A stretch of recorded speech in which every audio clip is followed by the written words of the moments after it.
God, one and indivisible.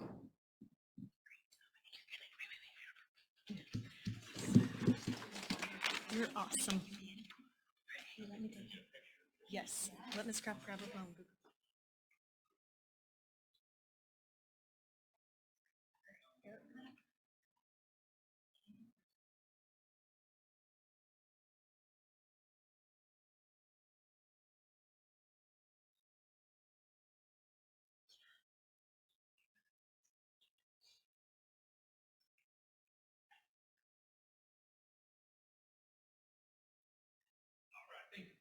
You again for that. We appreciate it. You did such a great job. Item 6 tonight is recognitions of new hires. Good evening, Ward. Good evening, everyone. We're super excited tonight. We have some new hires here with us. It is a tradition in Lovejoy ISD to recognize our new hires, our professional new hires as they come on board. We do give them a pen so they can write the next chapter of their in Lovejoy ISD and of their future, and also an apple, caramel apple at that symbolizes the valued role of educators in the school and community. So I'm going to ask Ms. Kraft, would you come up and introduce your new hires? They're at Hart Elementary.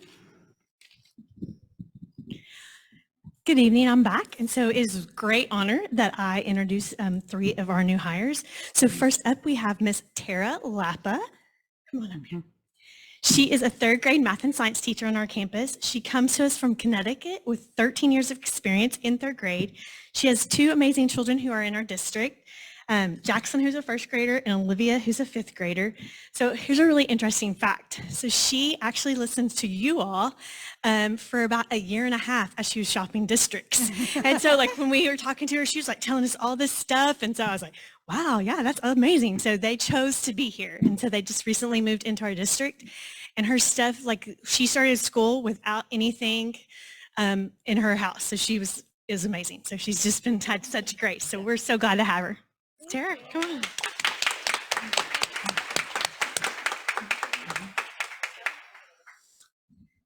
Next, she's a familiar face. We have Miss Wendy Abear, and she's actually just coming home. She's like, I need to be back with my people, and we are so glad she's back.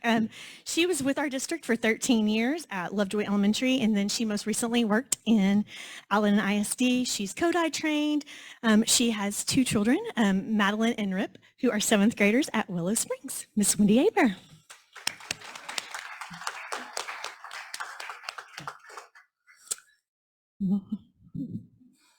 And then last but not least, we have Miss Mary Steen, who's a speech language pathologist.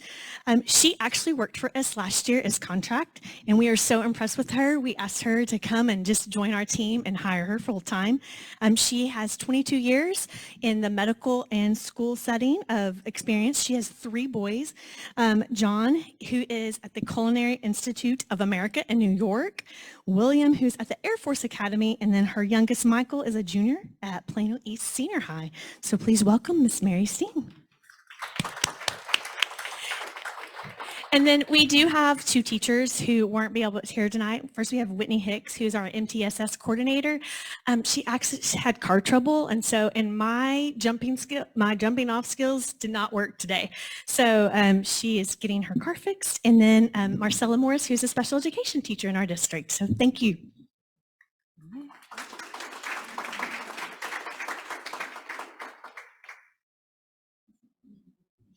Yeah, we're going to move y'all over a little bit. Get a picture.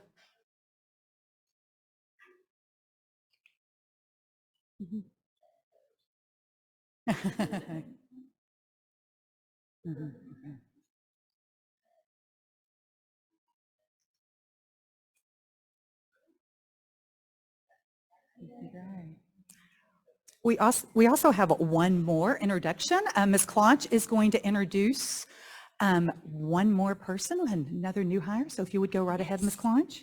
I have the honor of introducing Miss Christina Paxton. Christina is joining us from a neighboring district where she was a diagnostician. She's in her 4th year here. And I have to tell a little story. Last week, I was at a director's meeting and met the director of her former district. And when they realized where I was, they were like, "Oh, you got Christina Paxton?" And I was like, "Yeah, we did." And they just raved about her. But Christina is in her 4th year as a diag. She got her undergraduate from Baylor University and then received her master's from Stephen F. Austin. She and her husband are making a little Lovejoy family. Her husband, Zach, is a teacher at Willow Springs. And that is sweet Chloe. She is 7 months old. And we're excited to have her join us at LCDC when she's old enough. But on the weekends, they love to go to the lake, attend Creekwood, and hang out with friends and family. They're so excited to be a part of the Lovejoy community, and we are happy to have her.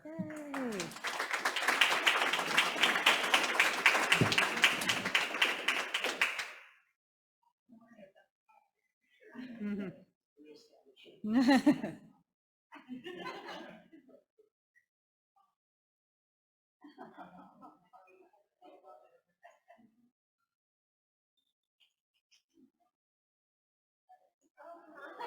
Oh, look at that.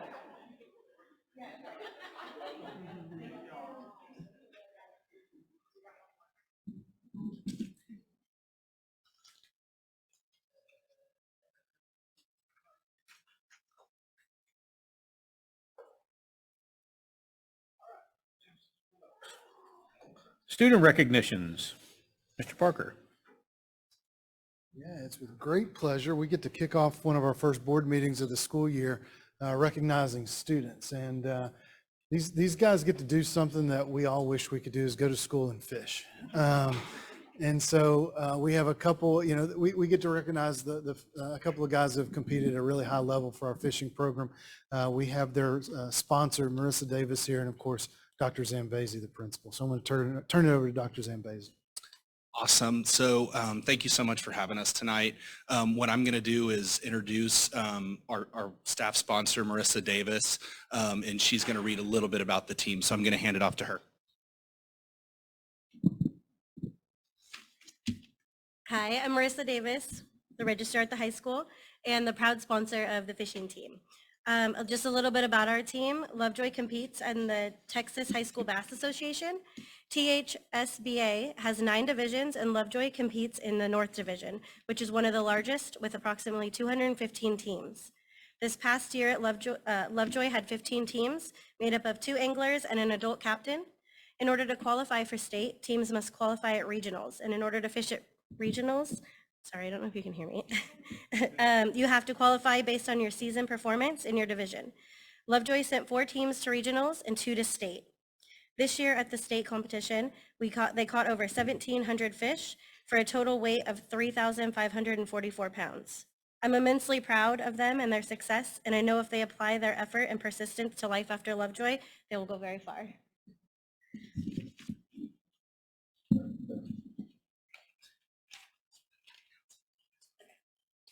All right, and I will go ahead and announce the 2 teams. And again, hundreds and hundreds of teams, and then these boys made it to state. And so in the top 200, the first team I want to announce is Karsten Dunn and Grayson Cox. They got 46th at state.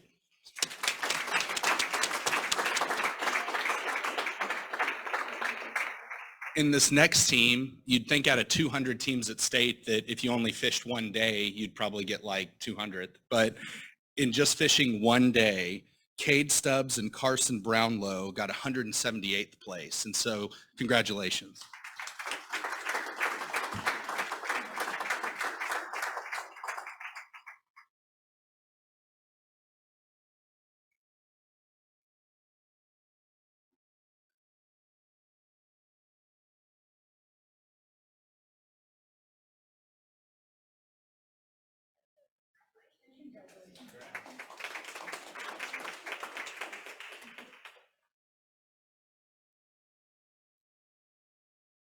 All right, thank you very much, and great job, guys. Proud of you. Item 7 will be public comments related to agenda items. No comments this evening. No public comments this evening, thank you. All right, if you would, please bow your heads with me for prayer. Dear Heavenly Father, thank you for the opportunity to gather now to serve our district parents and students and staff. Lord, we just pray that you would bless our conversations with wisdom, with discernment, and that we would just take care of all those that we serve. Bless our families and bless our staff for this new school year, and just watch over us in all that we do. Forgive us for our sins. In Christ's name, amen. All right. Notification items are in your packet of new hires and resignations. Our next item up would be item 10, our consent agenda. Would anyone like anything pulled for review in our consent agenda? If not, I would consider a motion to approve that.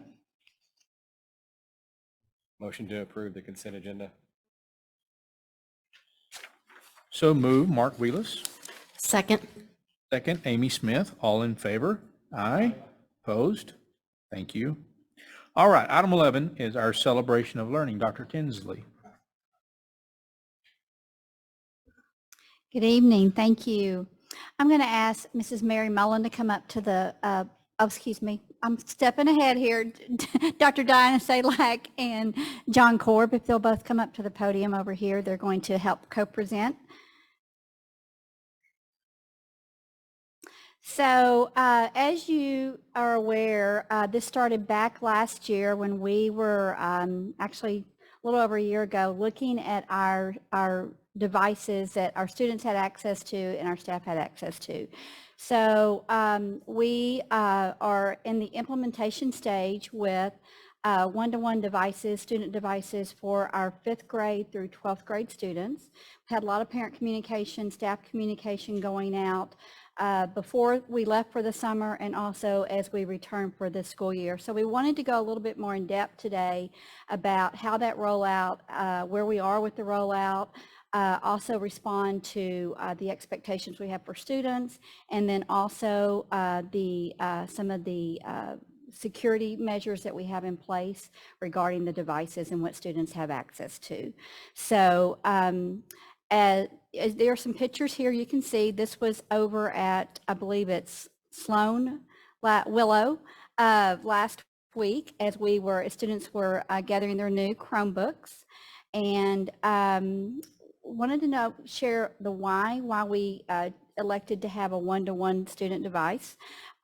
These are some big topics here. Is that it increases student engagement. We believe that it promotes collaboration, applies to the real world work life that students will experience post secondary education. Develop those life-ready skills as far as work products, communication, responsibility when it comes to technology. It also allows teachers to engage with students with digital resources to maximize learning. And we've started some groundwork with our teachers as we start transitioning to this so that we're moving away from some prior pencil paper practices, moving more to a Google Classroom platform, and then also allows teachers to monitor what's going on and what students are accessing on their devices as well. So the student expectations is that they're responsible to charge their device every night, bring their device and charger to class every day. We look at it as a textbook like you would an instructional material, and then also maintain and care for their device. So I'm going to ask Dr. Zalak to talk a little bit about what we call digital citizenship. These are standards that we are responsible to teach our students in grades K through 12th grade. And there are actual lessons that we have developed based on the standards. So I'm going to let Diana share more about this. Sure. So the digital citizenship lessons actually have 6 domains. And so these are not all taught at one grade level. It's actually spiraled through. So starting in kindergarten, going all the way through 12th grade, they get it over and over again. It goes through a cycle. The teachers all have the lessons readily available for them. So all they have to do is pull them up, and it's all interactive. They don't just sit and get.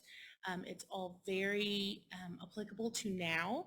So there will be things like security, like should you give your personal information out to someone online? No, and they talk about that and give them really good examples. Most of these are being done during leopard time for one leopard time per quarter, but most of our elementary are doing it in their homeroom classes. They have everything from how to send an email and not just say, hey, I can't understand my homework, to maybe you should put a greeting in there. How do you respectfully, contact your teacher, things like that, as well as being kind to others online and also filtering through literacy or information that they see online.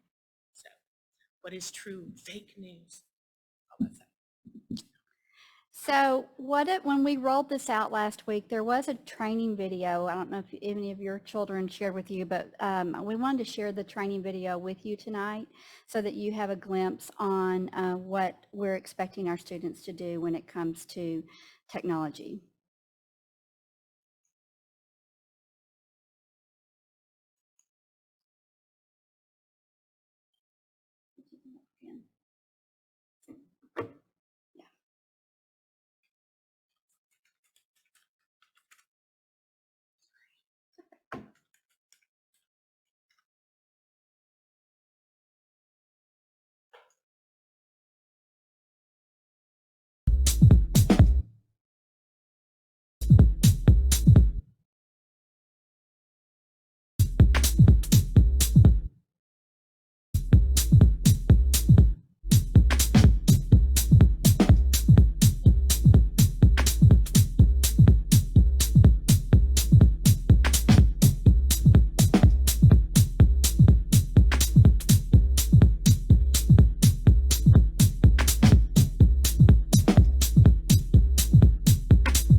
So we mentioned security, and I'm going to ask Mr. Korb to talk a little bit more about security. This has probably been the area that we've received the most questions from parents about security. So we'll also open this up for questions as well too. Yep. So in regards to security on the student devices, we've got two tools that kind of help us keep our kids safe. At school, there's the two layers. The first is the district firewall, which is basically your filter that stops anything coming in from the outside world. As it comes to the device, it's filtered through that. That is a district network level protection that we utilize. And then we have a device level that's GoGuardian, which after it makes it to the district filter, there's another layer where the device itself has the tool GoGuardian that checks to make sure that the content and what the students are doing on their device is appropriate.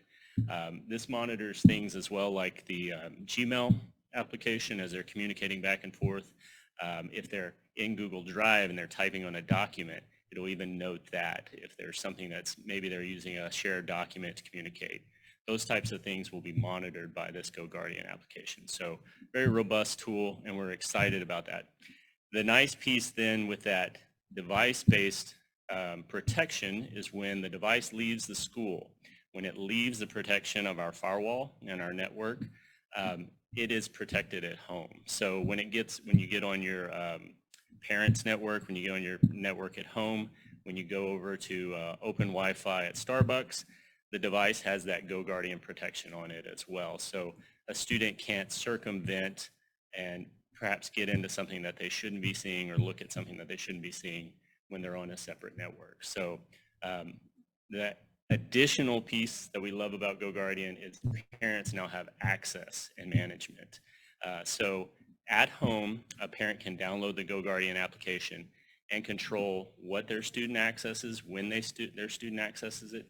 They can turn it off at a certain time so that their kid is not up till 3 in the morning on their Chromebook, for example, looking at things. So we really are giving the parents an extra layer of protection, an extra layer of control that they may not even have with their own applications, their own devices at home. So we're excited about that.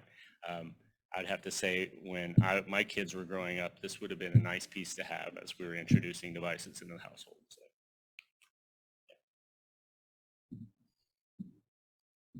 And of course, you saw in the video there about the $25 insurance. We're going to be sending that out again as a reminder to our parents.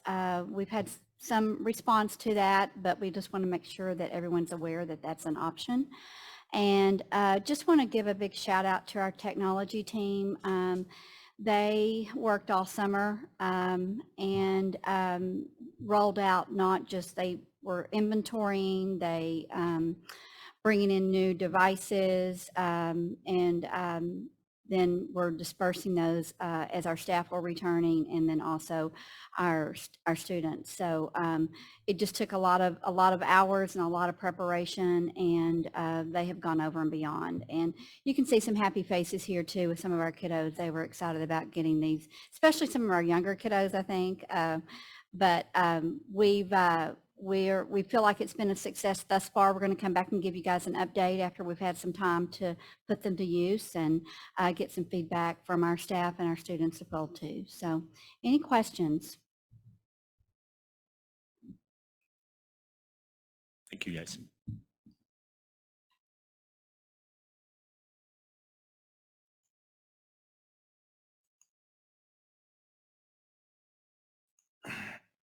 All right.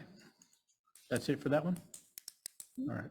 Item 12 is our STAR preliminary results. Okay, now Mary Mullen can come up. I was getting ahead. I was just so excited about our STAR results.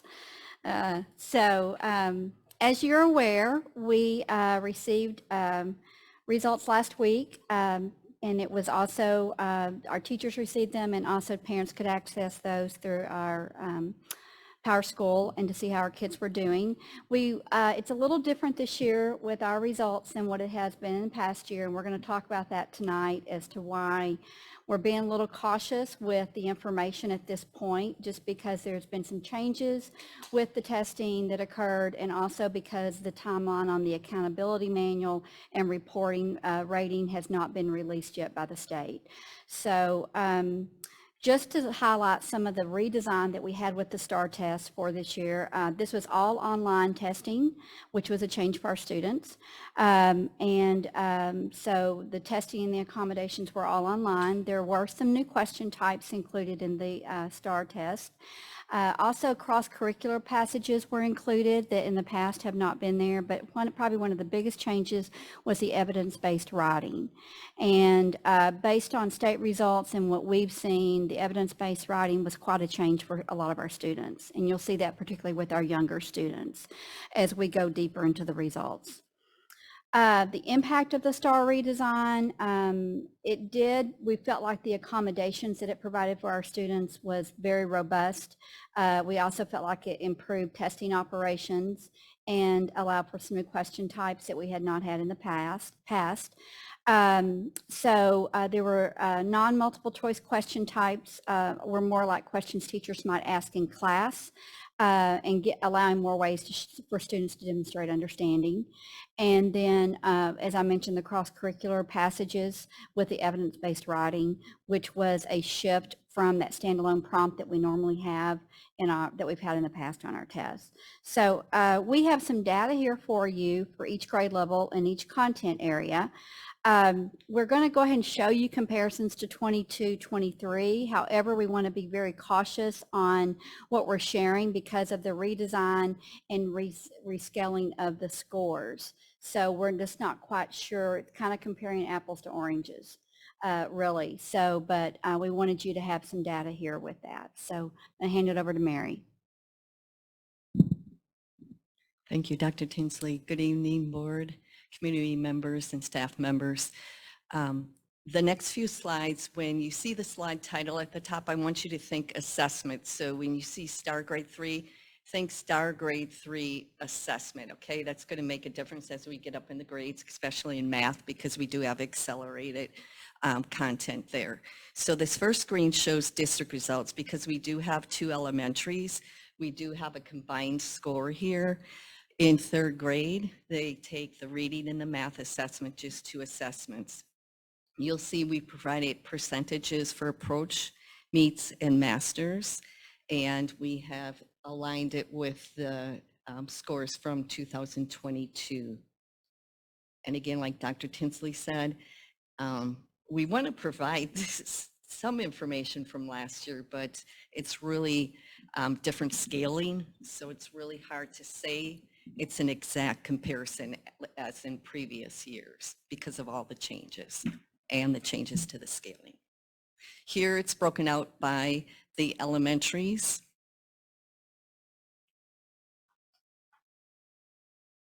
Here is the 4th grade STAR results. You'll see that the top one is the district result. And then they also only take reading and math. And so they're broken out by the 2 elementaries. Could you go back just one more? Right, there you go. And here you'll see the comparisons from 22 to 23.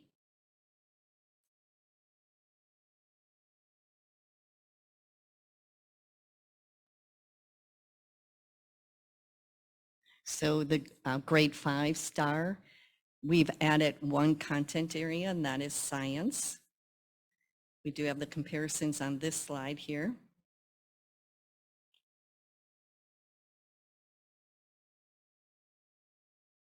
And this is the 6th grade results. Just reading and math are administered in 6th grade, but we do have it broken out because our 5th grade GT kiddos receive all 6th grade math content. So they are required by the state to take the 6th grade math assessment. Below that, we have the grade 6 GT scores. They take the 8th grade test because they receive all the 7th grade content and just about all of the 8th grade. There's just a few standards that align better with algebra. So we teach them in algebra instead of in 6th grade GT. So they take the 8th grade STAR exam, and those are their results only on the Sloan Creek campus. Okay, if you go back just one more, we'll do 7th grade.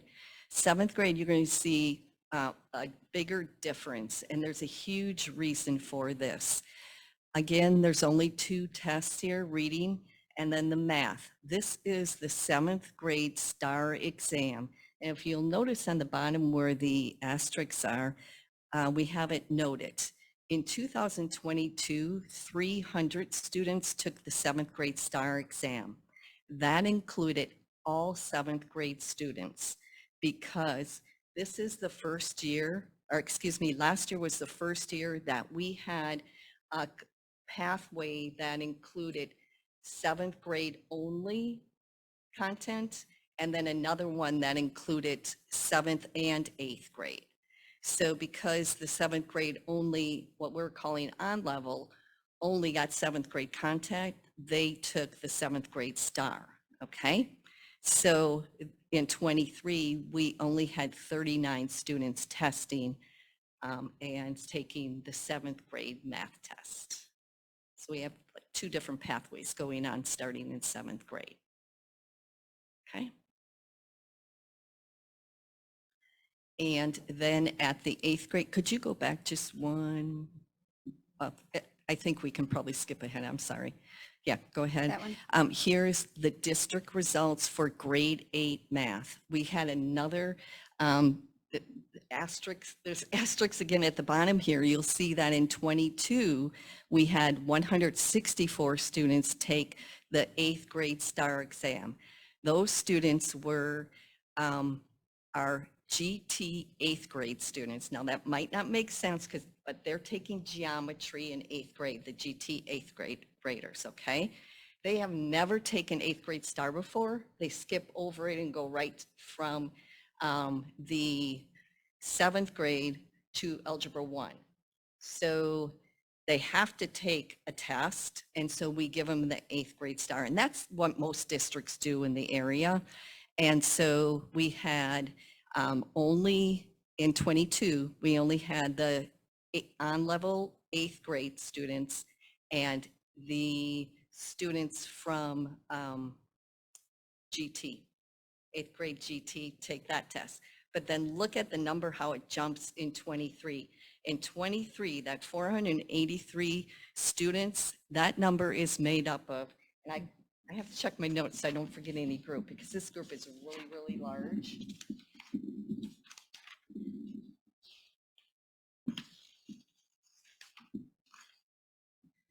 So this group is 6th grade GT. Remember, back at Sloan, they took the 8th grade test. We have the 7th grade accelerated math. That's that group that gets 7th and 8th grade content. We have 8th grade math, and then we have the 8th grade GT group. So that's what that number is made up of, and that's why that number is so large. Okay, so we did a little bit different alignment, and that's plays into our results a bit too. So here's, Get back to that. yeah, here's the breakdown. At Willow, the 8th graders do take the most number of assessments, the reading, the math, social studies, science, and then we have an Algebra 1 group that takes that EOC. That group at Willow is our 7th grade GT students. Make sure I get that right. It's the 7th grade GT, and then we have 8th grade students that are on the accelerated path. So in 7th grade, they took the 8th grade STAR. In 8th grade, they take Algebra 1. This is probably really, really confusing. The math is just kind of different. Okay, our end of course results for Algebra 1 at the district level, because we do have students taking Algebra 1 at Willow and the high school. That's what makes up that result there. And then at Lovejoy High School, the EOC results are listed here. And that Algebra 1 score is high school students only. We only have high school students taking English 1, 2, biology, and US history.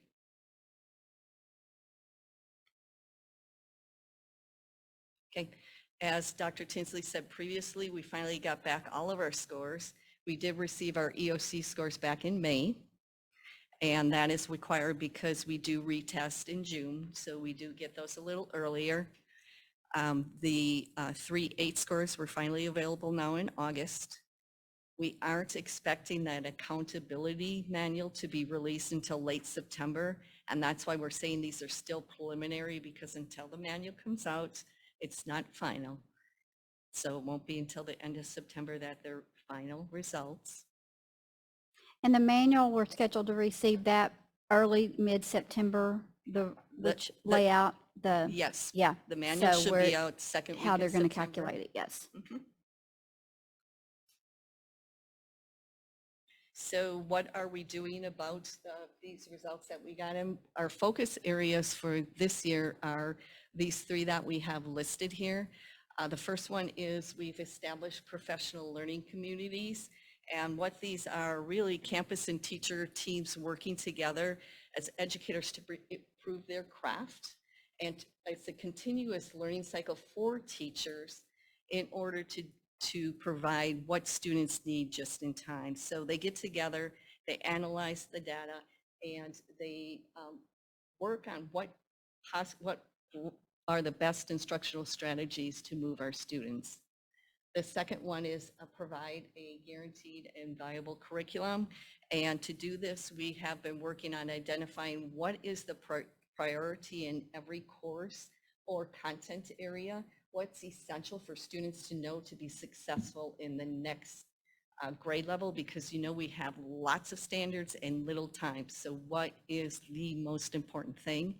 And then finally, we're working on a comprehensive balance assessment system, because we know summatives don't do it all, right?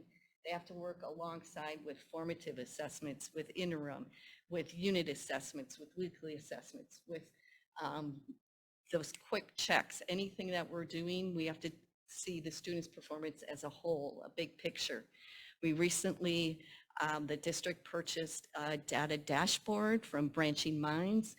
This takes all of this data and puts it in one place. So it's very comprehensive and a great tool for all teachers to use to collaborate on for working with students. There are intervention and even extension activities on this data dashboard. And finally, a testing system called MAP, and it identifies growth and achievement in students. And so what is really powerful with the MAP results is parents will be able to see how students are progressing, and then students can take the results from these tests and really set goals and see how they are progressing too by using this data. So we really believe that if we're practicing this with fidelity, all of these areas, that there shouldn't be surprises when we have the STAR results. That we should be able to predict how our students are doing because of the frequent monitoring and the responsive actions that we're taking to close the gaps or accelerate students where they can be accelerated. So I'm going to have Mary talk a little bit about House Bill 1416, which is a change from a previous bill. This is some recent legislation. So Mary, if you can kind of make some comparisons between the two and some changes. Sure. Click to the next slide. This House Bill 1416 amends House Bill 4545, which is part of the Code 28.0211. And it all relates to the accelerated learning systems that we put in place, are required to put in place. With the new House Bill 1416, though, it eliminated the requirement of accelerated learning committee meetings for any student that did not perform satisfactorily on the 3rd, 5th, or 8th grade reading or math STAR or EOC. In its place, if you jumped on it, I mentioned there a development of an acceleration plan. That's what was put in place, but those plans do not have to be developed unless students do not pass the STAR exam for 2 consecutive years in a row. The next thing it did is it reduced the supplemental instruction from 30 hours to at least 15 hours. There are still some requirements for 30 hours of instruction if it's a 3rd grader that did fail math or reading, or if a student performed what's called, the state is labeling as significantly below as a score from the assessment. And these would be the kiddos that fall in the low below meets category. The next thing it did was increase the student to teacher ratio. The requirement was no more than 3-to-1, and now they increased it to 4-to-1 unless the parents of the students in a group do grant a waiver to have the student group larger than 4. That's still in place. And then in the past with 45-45, if a student did not pass any of the STAR exams, they were required 30 hours of accelerated learning. So we could have some kiddos, as you noticed at Willow, that take 4 different tests. They could have possibly, if they did not pass, have 4 times 30 hours of accelerated instruction. With this new bill, it can only be 2 subject areas, with the priorities being math and reading. So those are the major changes. There are some minor ones, but these are the major. So what we're anticipating is that we will have, if we stay within the timeline the state has put forth, we may have some updates in September, primarily maybe what's revealed in the new accountability manual, and then we'll have our results hopefully that we can present and have our ratings by the October workshop prepared to present. So any questions? Yeah, what are we doing if we see a pretty significant gap between different campuses? You know, that's a great question. Those are some areas that we're working individually with principals on. When you see sometimes the lower grades, keep in mind that the instruction is, what they're being assessed on is the instruction in the prior grade. So for example, they're being assessed in 3rd grade what's been taught up through kinder, 1st and 2nd grade. So it's just not one grade level. We look at the alignment. We also look at our scope and sequence and strategies that are being used. So those are supports that we provide with our curriculum department, that we get out and we support our campuses with that. But our principals are already on that and working on some responsive plans with our kiddos.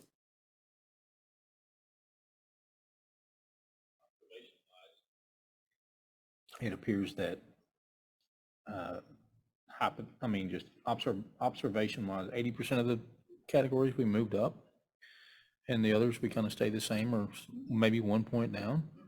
Overall, it looks like, to the extent the results are reliable in comparison purposes, that the kids have done a really good job, as well as our staff and administration. So for the huge changes in question types and the increase in writing, because before we had the standalone 4th and 7th grade only for writing, now every grade level writing was part of their reading test.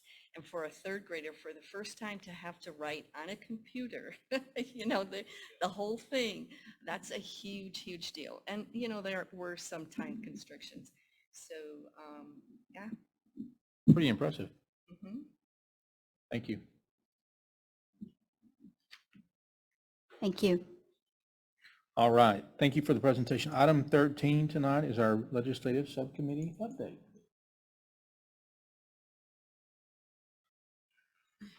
Wonderful. So I thought we'd just briefly recap. We discussed this at the July meeting, that following the conclusion of the 88th legislative session, the Texas House Select Committee on Educational Opportunity and Enrichment was formed in June. And this is a brief recap of who was on the committee and what were their 3 charges from the Speaker of the House.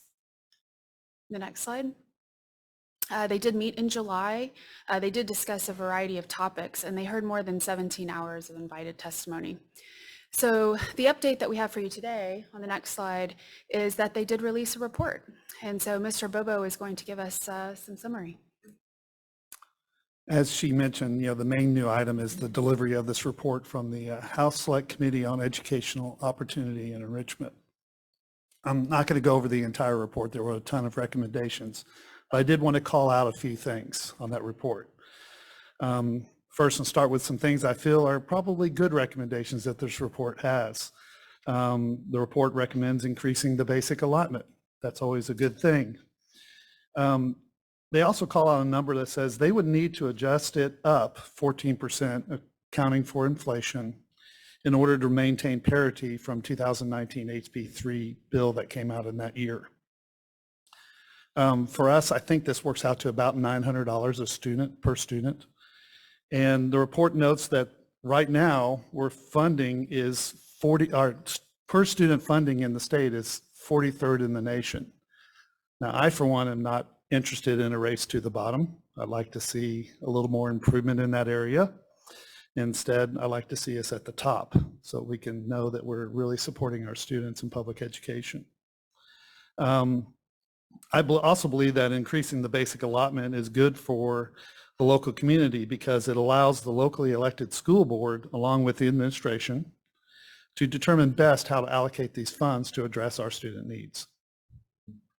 Another item that was on the report is that recommends that the legislature implement recommendations from the Teacher Vacancy Task Force. I had to write that down, make sure I got that right, for which, and this is, I'm quoting, the bulk remains unaddressed by our state legislature. And to me, this is a travesty.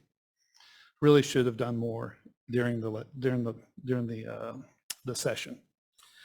The report also recommends, another item to bring up is the report also recommends the legislature implement recommendations from the Texas Commission on Special Education Funding. It's well known that special education funding is inadequate for this student population. And if we could improve that for districts and like Lovejoy, they make up for this reduction in funding by taking away in other programs in the school. And so if we adequately fund that, that's going to just improve the situation across the school district. So they recommend that, and I think that's a good thing. They also recommend that we do an ADA floor. So rather than everything funded on ADA, they actually have a floor so that we can better plan and budget as a school district, because we have a lot of fixed costs that we need to address in our funding. And now, of course, with all things, there's some good things and some bad things. So here's some items of note that I think can present some challenges to Lovejoy. The report recommends the legislator address transfers along with tuition charges. As we've discussed many times before, tuition and transfer charges are a key element of our school district funding. And so to address that could have a problem and a challenge for our school district. They did not specifically recommend vouchers or ESAs, but they did address that they wanted to make sure that if that becomes the will of the legislature, that it did not affect foundational school funding. Now, we've talked many times about vouchers and ESAs, and it would be pretty hard pressed to find that it did not, in the end, affect public education funding. And then one interesting item that I'm just going to kind of leave out there I thought was interesting was they're talking about doing full grade testing for K through third grade. I thought that was very interesting. And I know that that's something we want to be keeping our eye on. And there is a lot more, but I just want to touch on those few items, and there's going to be more legislative update coming up here in the agenda. Just to add on to that, I was certainly pleased when I read the report. It's only 37 pages. You can definitely make it if you'd like to take a read through. And it has a summary of the testimony and then just a kind of a numeric list of recommendations. I actually really liked the end of the packet because there's letters from individual legislators with kind of their support or dissent, I guess, and you can get a little bit more flavor from that. I'm certainly glad to see the discussion on funding. I think that's good. I was disappointed on the resurgence of some of the language regarding transfer programs, state mandated, basically open border things, and the prohibition on school districts being able to recoup some of their costs through tuition. So I'm disappointed on that. I think the key takeaway would be that we need to continue to be aware and engaged as to what may be taking place through a special session. There was one letter, I won't bore you with this, but I just think this is a good summary. This is one of the legislators writing a letter. The primary focus of our recommendations must be on securing the core function of our public schools, which is to offer high-quality public education to all students. The core function cannot be achieved if Texas continues to skimp on the cost of providing a public education. Currently, Texas teachers are paid at least $7,500 below the national average. Texas ranks in the bottom 10 nationwide for per student funding. Texas schools need an additional $1,000 per student to keep up with inflation, and even then we would still be below the national average in per student funding. The most consequential funding gap is likely special education, where school districts spend $2 billion more on that than what they actually receive in funding, increasing the inequalities for our most vulnerable students. Fully funding our public schools at a minimum to keep up with the national average is essential. And just one more at the end, they're talking about how do we really support increasing outcomes for public schools and meaningfully supporting educators, and this is in italics. Our schools cannot pay for the staff and support our children need with money they do not have. And I just really like to underline that. So I think that the overall, the discussion of more funding, attendance-based funding, this sounds great. My fear would be that that would not be held hostage for other types of educational endeavors, like maybe a voucher program that lacks both academic and fiscal accountability.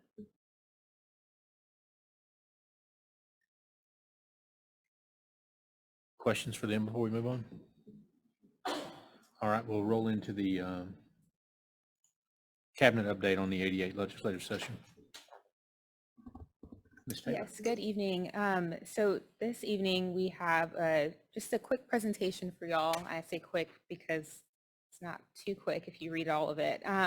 But each cabinet member carefully put in just current House bills or Senate bills that were approved in this last session and that currently have an effect on our school district. So if you had any specific questions about one of the bills, a cabinet member would be happy to come up and discuss it further. But this was mainly for review and information so that you know what's in the works around the campuses. Were any call outs there you want to hear more on or questions about? Or anything you want to know, Katie? Can you tell me more about HB1, why that changes and why that wasn't subject to the legislative process? I'm always curious about that and want the community to know. So this is the increase in golden penny yield. You're referring to the increase in golden penny yield? Yes. Mm-hmm. Absolutely. Thomas is ready to come up. So on House Bill 1 of the golden penny, this was put into place based off the guaranteed yield based off property wealth in the most wealthiest districts that has more of an equalization. And this is one of the state statutes that allowed them to, so when school districts sued the state, this was used as the mechanism that said that funding was adequate and the funding was adequate. So as the property values of the most, like the richest districts, I think it's in Austin or maybe some communities here in Dallas, that guaranteed went up. So because it's already in statute, it was not part of the legislative session. So that's why they guaranteed the increase in the yield.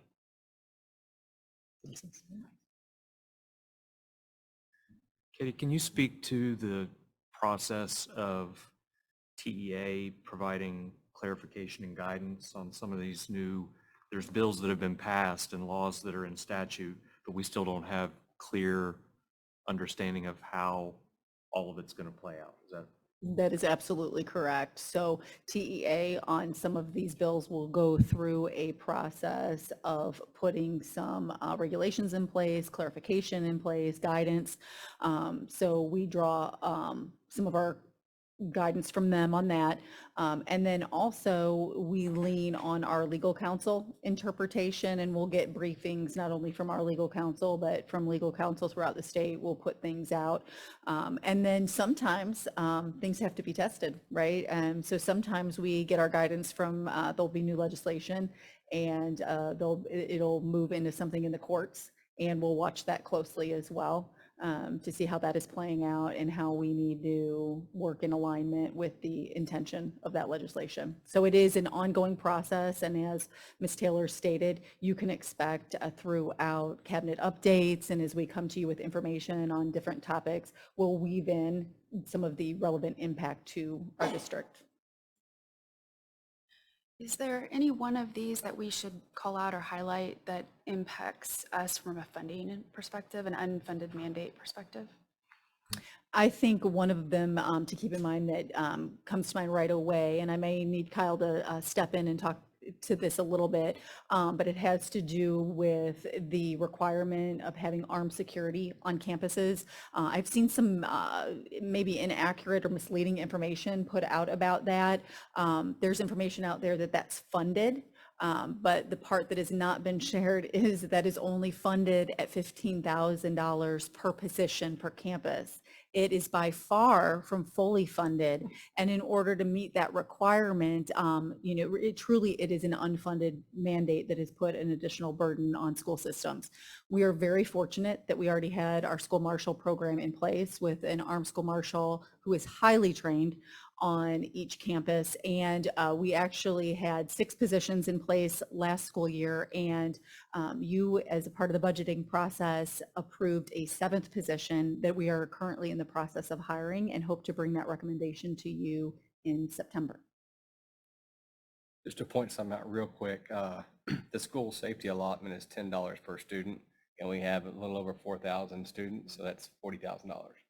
So it kind of shows you what Austin's trying to do.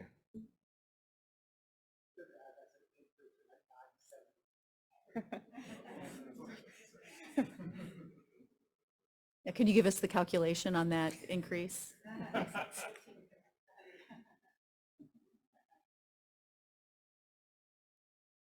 Any further questions? Any further questions for the board? Thank you very much. Thank you. All right, item 15, Ms. Koenig, enrollment update. Good evening, everyone. I'm going to go through our enrollment as of August 17th, this past week. If you'll look, first of all, I wanted to share with you, as you recall, back in fall of 2021, we worked with one of our demographers, SDS, which is School District Strategies, to determine future enrollment for our students. And as we looked at that and the projected enrollment, we were looking at low growth, which is on this graph, the green line, moderate growth on the blue, which is the blue line, and of course, high growth, which is the red line. So we're using these projections and this enrollment to determine how many students we'll have, so we know how much the staff are, how much money we'll receive for our budget, ADA, and those types of things that Thomas needs also to complete his job. So what we were doing is that fall, we looked at residents only. And I'm going to talk to you first about residents only. And you can see this was fall of 2021. In fall of 2021, they were predicting for the 23-24 school year, 3,976 residents. Currently, as of August 17th, we have 3,822, and 0.5, of course, is ADA, because of the pre-K program that we have, the half-day pre-K program. So at that time, looking at our current residents that we have and what is actually enrolled, we're about 153 short of that number, okay? So just wanted to start there. We then also, in the fall of 2021, and this does include scholars and residents, 185 scholars and residents. What they did is they did a 5-year model for us to look ahead as we project numbers and look at enrollment. They averaged the low and moderate enrollment and 185 scholars there. Once again, you can see currently on the 17th, we had 4,046 and a half students, and this was 4,161. With that included 185 scholars. So that projection for total enrollment was off by about 115 kiddos. Okay. So what we did is we felt like we needed more information because we've been off there. So we brought back our demographer in March of this past year, and you have seen the slide before. This was at I believe a school board meeting in March where we brought them back. We're still looking at residents only here, and we wanted to get more, see if we could get some more accurate numbers and more information. Okay. So once again, we looked at for 23-24, there's an arrow there. Low growth was 3,919, moderate 3,966, and high 4,002 there. So we were looking at that. We shared this, as I said, at the meeting. And this is comparing, of course, our residents only, what in March they thought they were going to be to what we currently have, which once again, the projection was still low, but we are very conservative in our projection. So from that, we were looking at how to update our projections for budget. So this slide actually summarizes, and when we were looking at residents, the demographer projection for the 22-23 school year, okay? So we look at that, and the last day for 2022, residents only was 40 and a half. So we did meet that goal at the end of the year between the moderate growth and the high growth, but it took us all year to get to that number because we ended up adding 61 students throughout the year, okay?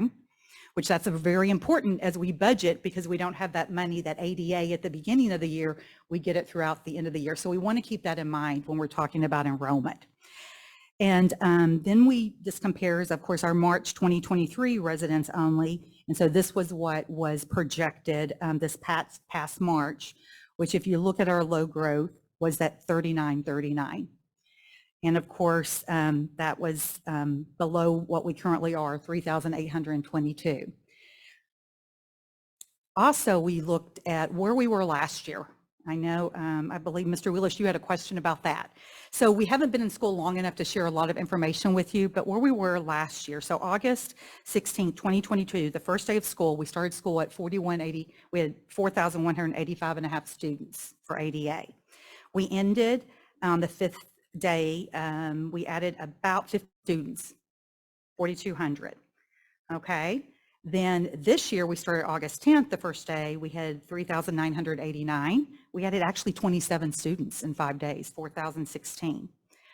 And we ended the year, of course, as I said, 46 and a half with an additional 61 students. So we're picking up enrollment. It is growing there. Okay, so that was enrollment from this time to last time. We wanted to go back and talk about how we did look at our projections and our numbers. As we look, we always, we want to refer to the last day of school, 4246. Our current enrollment as the 17th was 4,045 and a half. We projected 4,105, and how we got that number is we looked at that low growth, but we also aged students up a year by grade level, and we went and we wanted to be conservative, and we went in half, so about 55 students. Okay. We also knew that we enrolled 61 students this year, so we felt that was a pretty good number, pretty solid number there. Okay. But also remember, 55 students, we held 3 FTEs, just in case we do add those students, which if you look 22, 25 a class, I felt like we really have done a very good job looking at those enrollment numbers and staffing accordingly. Okay. We also talked with the demographer, of course, when we met in March, and he told us that back in 2022, there were actually in our district 244 total sales of homes. There were 41 new homes started in 2022. We are expecting some more homes and some more closures in the Brockdale Estates community here in this next year. So we're hoping that we are going to have some more homes. And he also shared with us that there were about 100 vacant lots available still remaining at the end of 2022 there. So we're looking forward to that. So that is how our enrollment number and our budget that we budgeted for that number at 4105. Does everyone understand how we got there? Questions there? Okay. So I'm going to go on and talk about what our current enrollment is by campus. So this is our total enrollment, 4036, and that's enrolled in school in our elementaries up to Lovejoy High School. You can see pre-K 4 is half average daily attendance, so that's 9.5 added to the 4036 that we receive funding for. I will Overall- note on that, Yes. this is only for the students that we receive state funding for. funding. We have more students than this. Those would be our tuition-based students. Right, correct. That is correct. That's state funding, ADA. Okay. We also looked at what our total class average is, and we'll go through and look at grade levels too, which is right about 23 students per teacher. So enrollment at the high school, 1606, very similar to what it was last year. Our class size average is right at 26.2 there. Our 12th grade class is a little bit smaller. I think it was a little bit over 400 last year, but the 11th grade class makes up for it. Willow Springs, 706, average class size about 23 and a half there. So we were pleased with that. Sloan Creek, 642 students and enrolled at Sloan Creek, and our average class size 24 there. One thing I do want to point out at Sloan Creek, we do have 2 teacher residents there also. If y'all remember the residency program, and that's where we received a T-class grant from the state. They actually, this year, they pay our teacher residents $20,000, and then our teachers get also a $2,000 stipend for working with them. So we have 2 there at Sloan Creek to help with those numbers also. Okay. Huster, here are our numbers here. So we have kindergarten, and you can see the difference between kindergarten and 4th grade. We have 72 kindergarten students coming in, but next year we'll be losing 132 4th graders to 5th grade. And our class average there is, for the school as a whole, is 20. If you look at class averages though, kindergarten 18, 1st grade is 19. We also have 2 teacher residents in that grade. 2nd grade, we have 2 teacher residents there too. In 3rd grade, we have a teacher resident there, and we have one in 4th grade. You'll see an asterisk. Our average in 4th grade is 22. However, the way that we program 4th grade and GT, we have a few classes over 22 that are at that 23 mark. We actually have 4, so we'll have to ask for waivers in those 4. Does that make sense? Because of programming there. Okay.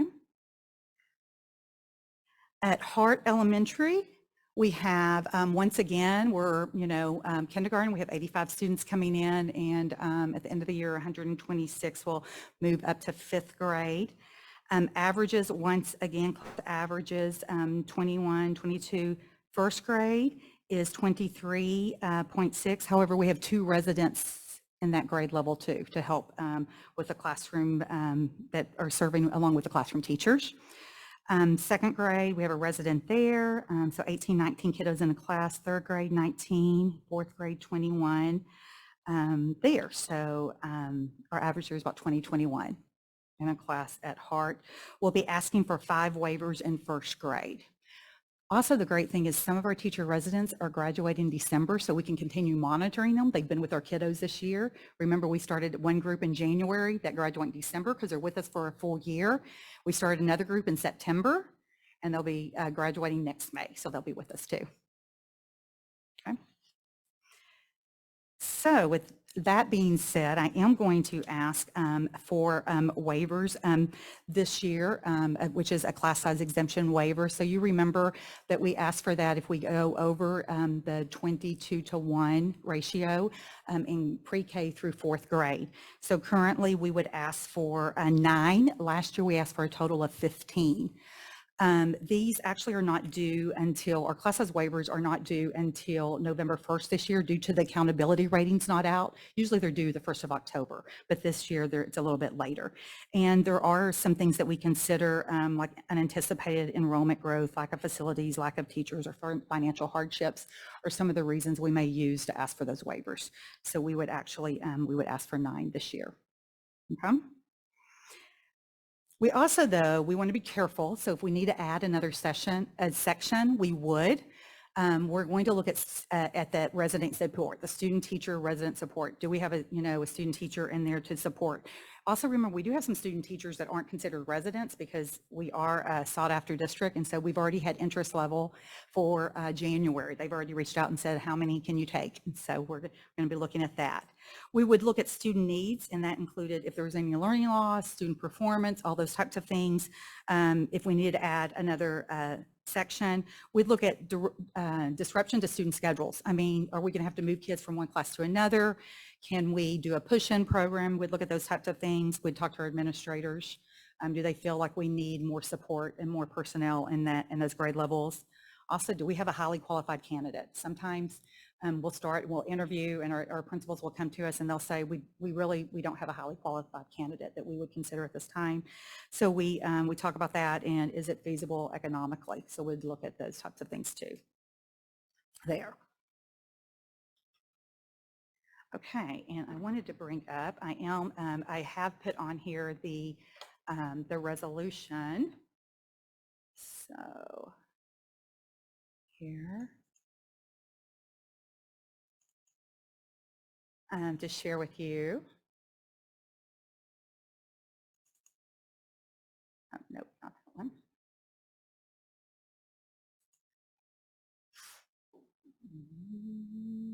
Here it is, the class size resolution. So as I stated, we would be asking you to sign a class size exemption resolution. It is recommended by the administration that the Board of Trustees approve the class size exemption waiver resolution. Also, we would notify parents. We do send them a letter and notify any classroom, any student that is above the 22-to-1 ratio. Anna, while you're there, and let's talk about, we have the resolution up for consideration. Any other comments about that before we consider and take action on that? I think that's it. As I said, we'd ask for 9. We have, usually what we do is we file them early, and then as they're needed every month, we would go and I'd share that information, and we'd contact parents as we go throughout the year. Last year, the first batch, we asked for 11. We added 4 more throughout the year. So a total of 15. So the request is for 9. Correct. And you have the resolution there in your board books. You've had a chance to review that ahead of time. Any questions for, and before we, if not, I'd consider a motion to approve the resolution presented. And once you do that, I'll read it.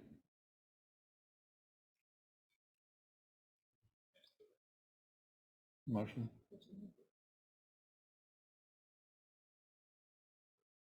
I move that we approve the class exemption resolution. So moved, Amy Smith. Second. Second, Marvin and Jeff. All in favor? Aye. So the exemption reads, whereas the Board of Trustees of the Lovejoy Independent School District resolves that the district wants to apply for the maximum class size waiver request for any section in pre-K through 4th grade that exceeds 22-to-1 students ratio of students to teachers. Therefore, be it resolved, the Board of Trustees of the Lovejoy ISD School District hereby authorizes the Lovejoy ISD administration to take all necessary steps to apply for the maximum class size waiver request during the 23-24 school year. So that motion to accept that is approved unanimously. Thank you. Okay, thank you. Questions about any of the other members? Item 17, consider an act on the 23-24 School Health Advisory Council membership. Dr. Tinsley.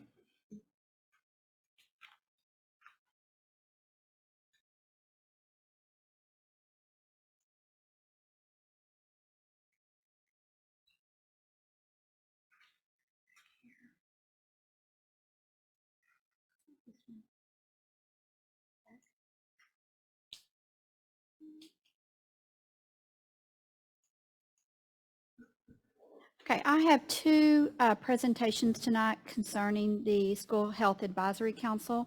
First one is going to be on membership, And then the second one is on the actual resolution, but they'll both be included in the resolution. So pursuant to Texas Education Code 28.004, the Board of Trustees appoints an advisory group of individuals who represent different segments of the community. Majority of the members must be parents of students enrolled in the district and are not employed by the district. So the committee or the council itself is made up of parents, community members, students, and school staff members who do work together to look at the overall health programming and supports and instruction that we provide here in the district. So the committee membership recommendation, primarily it's the same as 22-23. We do have some new members on here that we are recommending. Parents are Morgan Bruchak, Melanie Dykstra, Dr. Todd Johnson, Dr. Shay Joyner, Mackenzie Miller, Michelle Wilde, and Allison Yount. The student is Tamana Verma. And then staff members is Tammy Mitchell, who's a school nurse. Angie Lindblom is our school social worker. Carly Littlefield is a coach here in the district. And Stephanie Krantz is our director of student support. And then myself to serve as members of this committee. So the two new that we are recommending are Allison Yount that are being added, and then Tamana Verma, our student representative, because our one last year graduated. So. Any questions about membership here? Okay. All right, well, I'm going to get out of this and I'm going to go into the resolution. And I do have Stephanie Krantz up here with us, who takes the lead on our committee work. So one of the, also pursuant to the Texas Education Code, is that the council is responsible for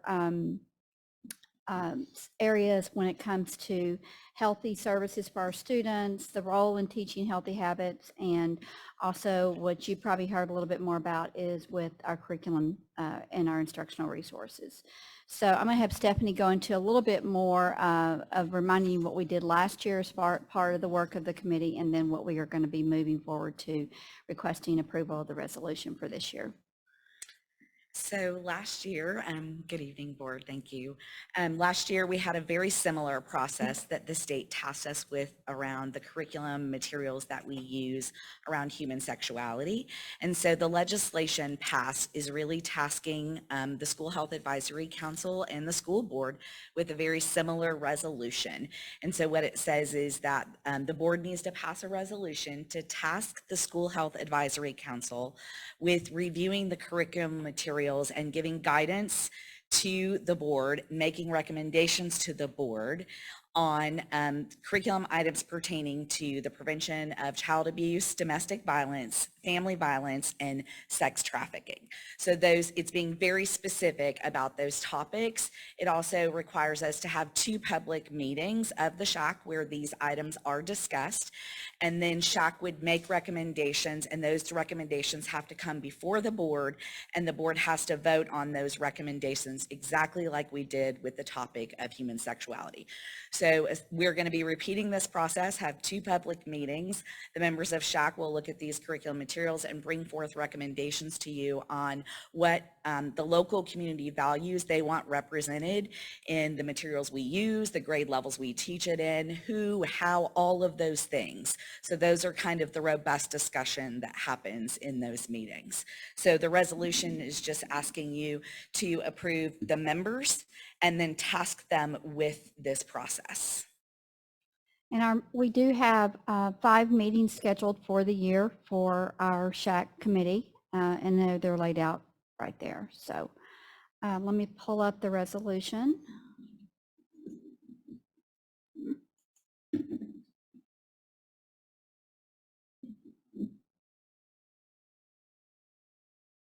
So we have 2 items to act on here. First is 17. We acted on 16, which was our class size exemption resolution.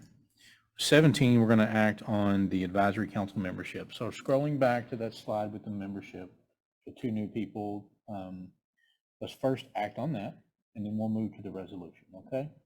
So item 17, I'd consider a motion to approve the membership for our SHAC. So move, Jeff Wood. Second. Second, Marvin Bobo. All in favor? Aye. Opposed? Thank you. So item 17 passed. Item 18 is consider an act on the School Health Advisory Council resolution. I'm not going to read it. It's longer.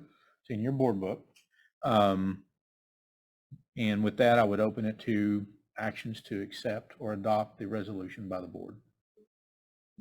I move that we adopt the Student Health or School Health Advisory Council resolution as presented. So moved. Julie McLaughlin. Second. Second. Mark Wheelis. All in favor? Aye. Opposed? Mark, I looked at you and almost forgot your name. Thank you. So thank you very much for that. Item 19, consider and possible action to approve the 23-24 Public Information Act calendar for non-business days. Ms. Taylor.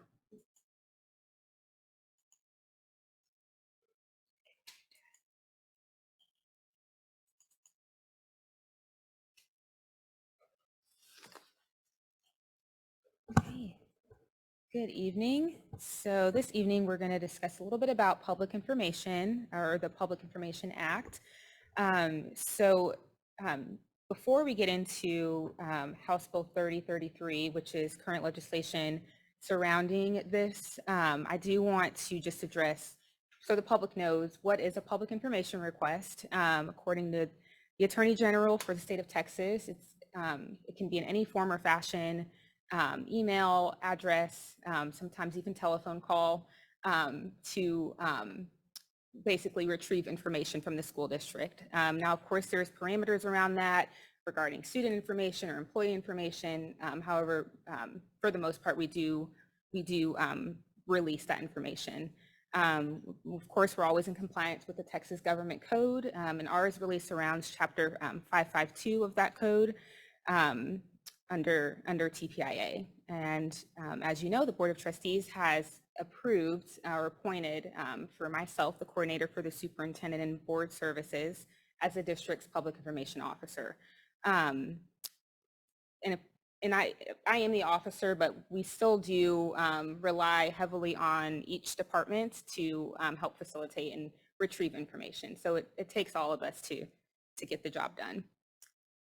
And I also did want to discuss too our current state and last school year as to where we are.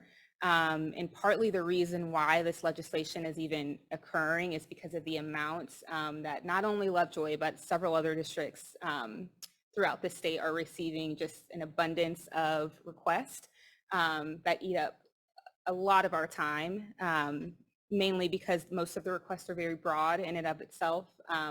For example, I need a list of XYZ, not really being specific with the year or anything as to how we can help them.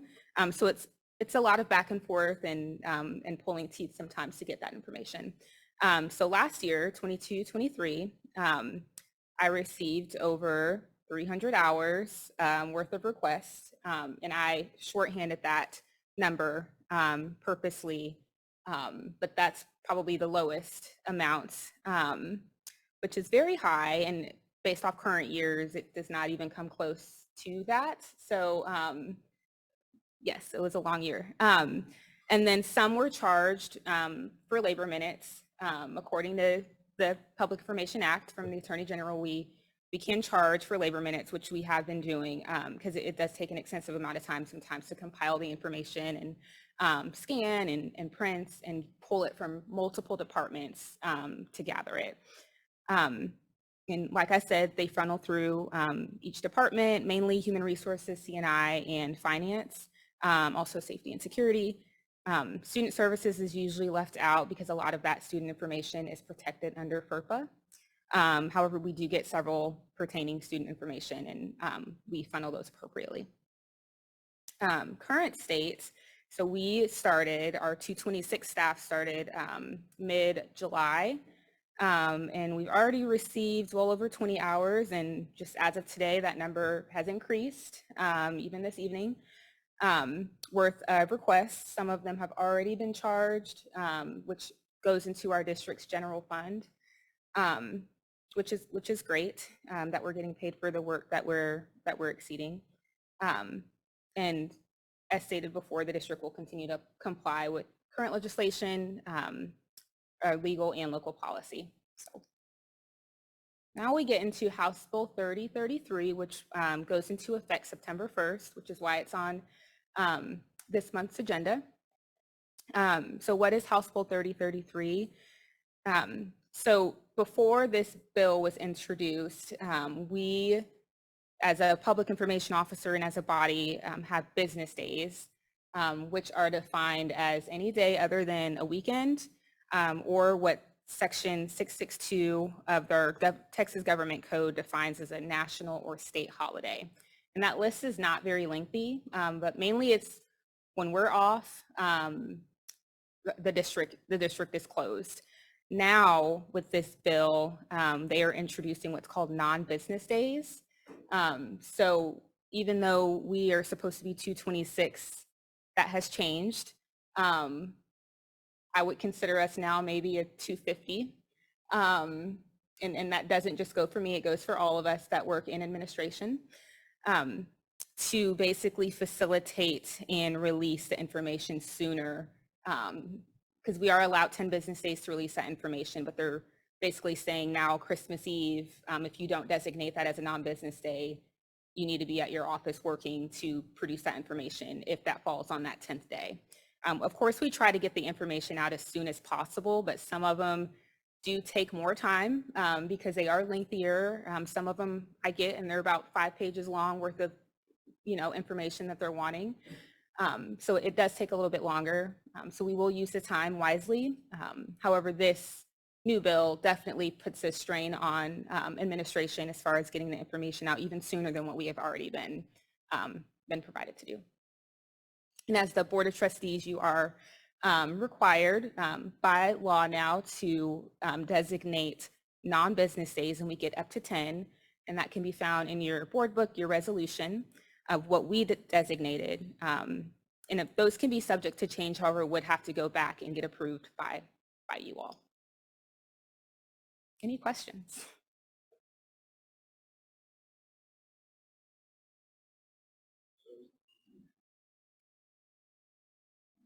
The request is to act on the resolution designating the business days, non-business days. You have that in front of you with those dates. Any questions for Rodrigo?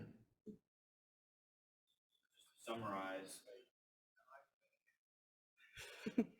So just to summarize, it used to be a non-business day was any day that the school was closed or the administration was closed. Now Correct. we're limited to 10 calendar days per year, and we have to designate Correct. those 10 days, which are set forth in this resolution. You've got 10 days for 2023 and 10 days for 2024. Correct. Yes, we've got Saturday and Sunday count, and then state and national holidays. Yeah. And then the 10 days, which is challenging for public school districts. And what Ms. Taylor was referring to, the 226 contract. So most of our central office administrators are on a 226, including our public information officer. So this does present a challenge where we could be asking people to work at times where they are normally off contract, which then could cause an additional cost in terms of compensation to the school district. It looks like though for the first 23, it shouldn't be as near a big a deal because we only have 3 months left and we get to do 10 days. But 24 is gonna be the issue. You are correct. And it's like some of Thanksgiving break, maybe all or some of Yes. And next year, I know it's, March 15th, that's one day of spring break, not the whole week. A couple days around July, and then basically some of the Thanksgiving break, some of, but not all. Correct. Correct. So surrounding the other days that we did not choose, like our summer break, even though most of us do work, or the rest of spring break, as you mentioned, we would basically have to just produce that information twice as fast as before to count as a business day, correct? And I think the challenge there is it's not as if you can just, for example, have your public information officer working or designate one person. Oftentimes with these requests, you have to work with other people, other departments who have the responsibility for maintaining or retaining the information. So we get recouped we can recoup some of our costs associated with this. Probably more important is the time that it pulls us away from our core duties to fulfill this. So 300 hours is, give or take, 2 months of time that we used out of 9.5 months to do this last year. So it's a pretty big deal. Certainly the public has the right to the information, but it's certainly not a revenue generator. It is just a way to recoup some of the cost associated with it, but it's certainly a use of our human capital. So with that being said, you have the resolution with the days. Would consider a motion to approve as recommended. I move that we approve the resolution regarding non-business days as presented. So moved, Julie McLaughlin. Second, Jason James. All in favor, say aye. Aye. Opposed? Thank you. Thank you, Rodrigo. Thank you. All right, item 20. Consider an act on the 23-24 tax rate adoption. Mr. Willman.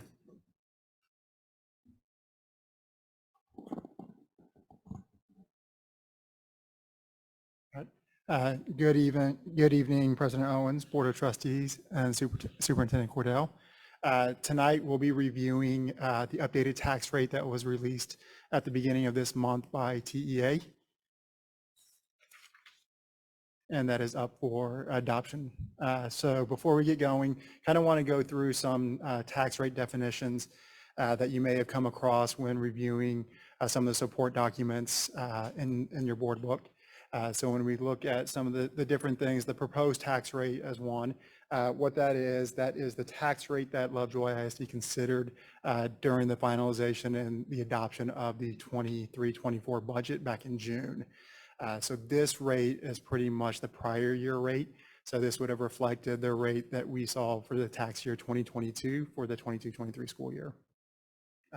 The adopted rate, which we hope to be able to do tonight, is the updated rate, which reflects the maximum compressed rate that TEA released at the beginning of this month. The no new revenue rate, which you'll see kind of listed in the tax worksheet and the support, what this is, this takes into consideration looking at just the overall tax collection from the prior year and the rate to maintain that with the new year property values. So that isn't taking into consideration anything from the state funding side, the recapture, anything like that. The other rate that's not listed on here that factors in all of those different components, the recapture, tax collection, and student population, is the rate to maintain. So this is the one that we really want to look at when looking at like no new revenue rate to maintain, because this is how we're truly funded. We're funded through the state funding formula, which takes into consideration recapture and student populations and things of that nature. So we're used to seeing, we talk about the two different tax rates. So we have the M&O tax rate and the INS tax rate. So I'm going to start from the bottom here. The INS tax rate is essentially the debt rate.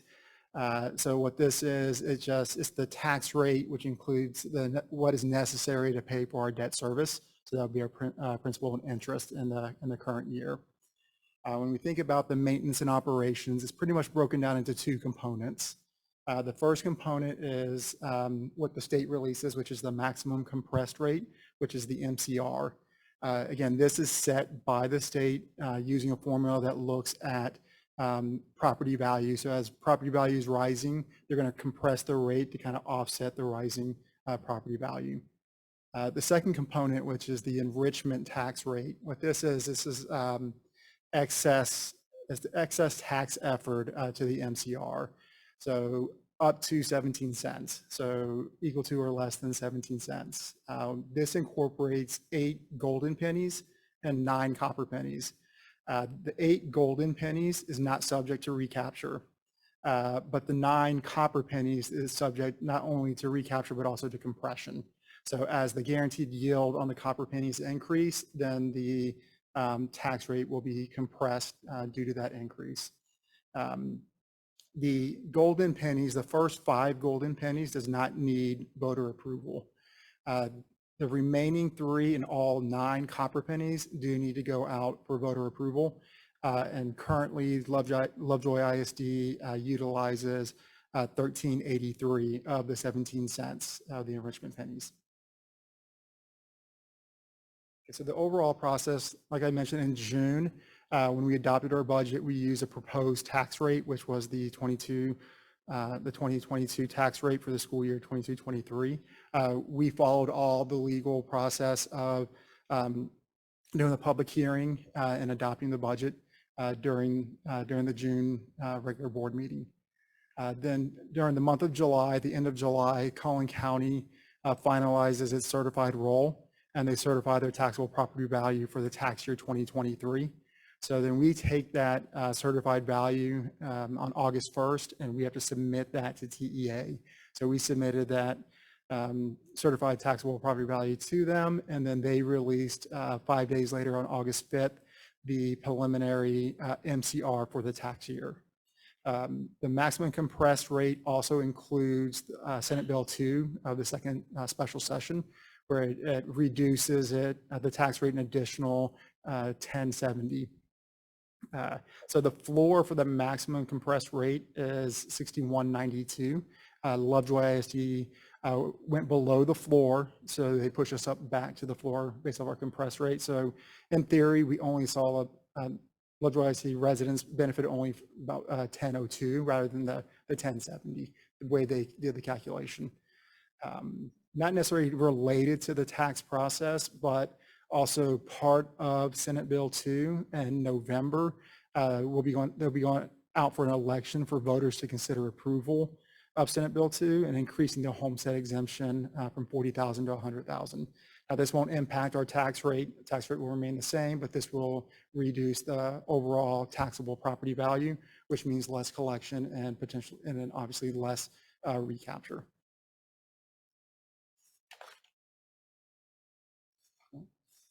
So here's the breakout of the proposed rate, which was at $1.4429. Then when we look at the August 2022 release, the maintenance and operations goes down to $75.75. The interest and sinking, the INS side, will remain at the 0.5, which is a total tax rate of $1.2575. This is essentially a reduction of $18.54 year over year. I'll have a blurb in here. When you're working through an Excel model and it's someone else's model and it's 126 tabs all linking together, you kind of start seeing things cross-eyed. So I wanted to have a second set of eyes on it. So I've sent that template over to TASBO Center of School Finance, just have a double set of eyes. Want to put out there is a potential that this could lead to some financial gain. But if you were to ask me right now, I'd probably say highly unlikely, and it's just the formula probably broke and I just couldn't find it. But in the event that it wasn't broken and that we want to put out there that there could be a chance that there could be some financial benefit from it.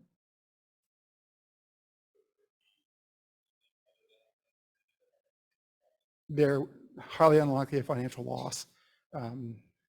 It would be a net neutral, because essentially what they're doing is reducing the tax collection, which then reduces recapture. So it'd be net benefit. The worst would be net benefit. So when we look at the historical tax rate, here we go back to 2011, but Superintendent Cordell and I looked back as far as 1999. And in the current year, it will be the lowest tax rate that Lovejoy has seen in 24 years. So going back to 1999, it was at $1.65, all the way down to $1.2575. So the proposed tax rate, $1.2575, of which 0.50 is our M&O, and 0.75 is our debt service, and 0.7575 is our M&O. That's the proposal. That's right. So 75.75 for M&O and 0.5 for INS.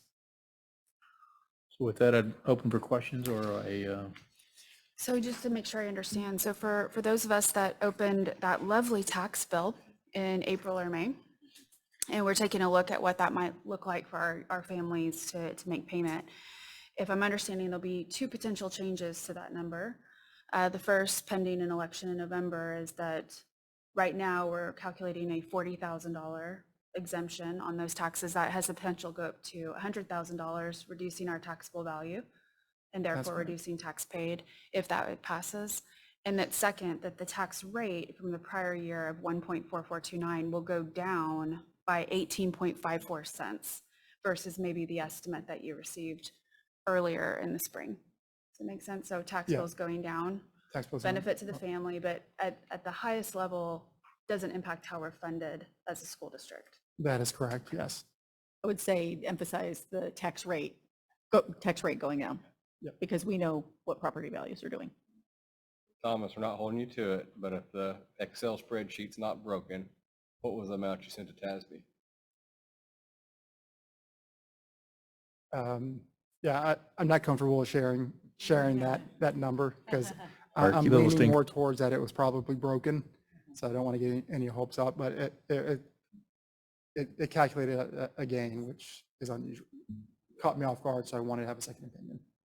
And we'll have an update for you We'll at have the an September workshop. Absolutely. Is Thank part you. of this, is this part in the process where I know we have something that has to be posted or put in the newspaper, or it's all part of this Yep. process? Is So that that where was we all are part right of the now? June process. So we posted it in the newspaper and everything. And this is just a follow-up to the NCR.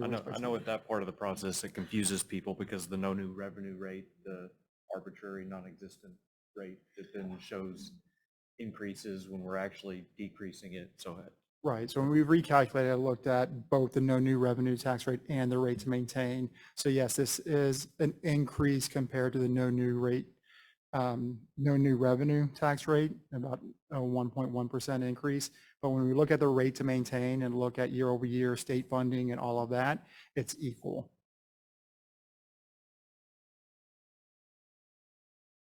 so with that, I consider a motion to adopt the rate. So I would add that this tax rate adoption does require specific language. So I did add that into the executive summary.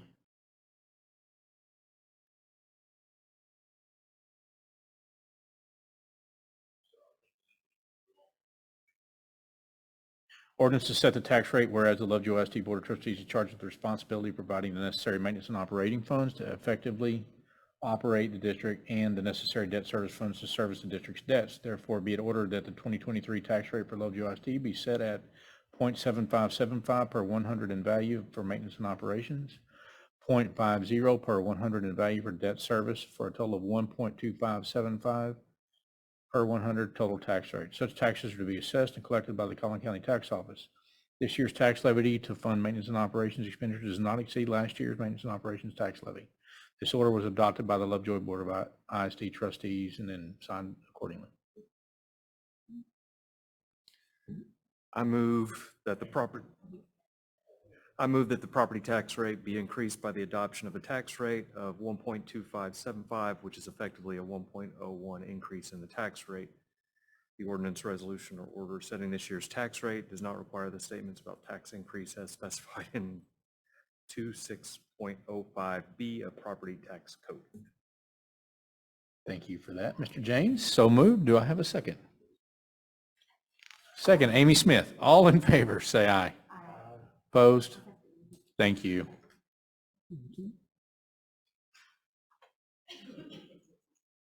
All right, that was a mouthful. Item number 21, consider an act on the student nutrition equipment purchase over $75,000 and request for proposal. Mr. Willman. Good evening again. So tonight we're presenting on some student nutrition equipment replacement needs and seeking approval to award ISI Commercial Refrigeration as the vendor and the use of student nutrition fund balance to replace the equipment that has reached the end of its useful life. So before we go over the different items that are needed to be replaced at our schools in our kitchen, just kind of want to review kind of the financial status of the student nutrition. So when we look at the past 5 years, you can see that the last 2 years, we have ended the year at the surplus budget. Where you can see in the previous years, we ended the year at the deficit. So with student nutrition, when you end the year in a deficit, the general fund has to pay into the student nutrition to balance it off. But when you end in a surplus, it doesn't work vice versa. You can apply some indirect cost to the student nutrition funds, or in this instance, we're going to present some different things that we need to purchase to keep the kitchens running. So when we look at the last 2 years, we see a cumulative fund balance of roughly $710,000. Audited amounts in 2022, 2023 is still preliminary. We will not have audited numbers and firm numbers until the audit's complete. But when it comes to compliance with the National School Lunch Program, it requires that, because we receive federal funding, that we cannot exceed 90 days of fund balance. So you see here that we're exceeding that by 60 days. Because we're exceeding that by the 60 days, we do need to develop a plan of action to reduce that fund balance to or below 90 days. So what our plan is that our Director of Student Nutrition, Matt McCarty, who's here with us tonight, went around and looked at the inventory in our kitchens and determined that these items here have reached the end of its useful life, and we do need to replace them. So we did go out for a bid, and we had two responses to our RFP. We are recommending that we select ISI, commercial refrigeration. They did have the better rate. So here we're listing the 3 schools that will receive the benefit from it is Lovejoy High School, Sloan Creek, and Puster. It's going to be our ovens, our convection steamers, dishwashers, ice makers, and then installation. And then we just have some miscellaneous unexpected costs that may arise as we pull out the old equipment and put in the new equipment. So we have a total not to exceed $365,000. With this will put the fund balance down to 345 or 73 days. So at this time, the administration recommends approving the award of a new contract to ISI Commercial Refrigeration to purchase kitchen equipment not to exceed $365,000. And again, this was not in our budget to use fund balance, so this is an unbudgeted item, but we would like to use the fund balance to pay for it. What are we projecting for this year? I know, so 2 years ago, we were at a deficit, and then the last 2 or 3 years ago and 4 years ago, do we think we're going to be closer to budget this year, or deficit, or surplus again? Our budget is balanced right as of now. We do have some unfilled positions that could potentially lead to a surplus, but Matt, do you have anything you would like to add to that?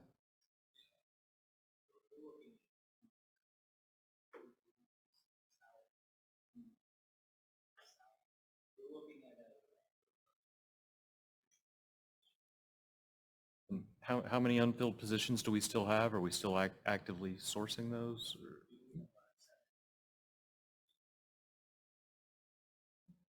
Fill those, will be at budget, and Yeah, if we fill. if we don't, we'll be in a surplus position again. We really want to fill them. Yeah. But we have to get the fund balance down to, the nutrition balance down to the 90 days. Right. Or we lose them, or we lose the money. It possibly is a penalty, whether it's payback. I'm not sure how that would work. Is that? And we need to invest in equipment. Out of curiosity, what do districts do other than buy equipment with a surplus? They probably, if they have a large enough surplus, they're able to, and they maintain that year over year, they'll allocate it to indirect. So we don't charge custodial costs we may charge like some maintenance costs, but we don't charge custodial costs to clean the kitchens. We don't charge for electricity. We don't charge for security. So there are things that we could charge. So if we had everything up to date and we didn't have a need for kitchen equipment, then we would go that route to see if we can charge indirect cost. And that would help build our general fund. But in my mind, wouldn't that be a better way to go and use, if this is capital equipment, to me, that should be more on the INS side. I don't know if I'm thinking about that It just depends on financial strategy with that, because we would be then taking on that debt that we have to repay. And I would say with the position that we're currently in, that we're looking at those funds and having to prioritize funds that we have available on the INS side. It is absolutely something that will be considered as part of the capital planning process that will bring that committee back together this year and look at both short-term, long-term capital needs. But I think right now, with the situation of where we're evaluating all of our capital assets and have identified that within our kitchens, we have some equipment that has some immediate need. But I agree with you, Mr. James, that this is part of a bigger conversation of that overall strategy long-term. Are these campuses the ones that have the much older equipment? Because this equipment was installed many more years before the other schools came online, right?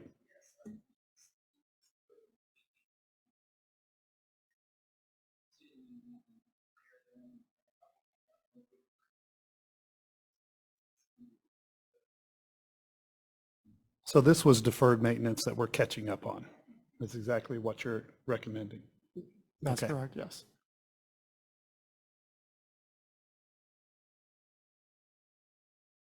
I'm making a motion to approve the purchases for up to $365,000 for the student nutrition equipment. Second.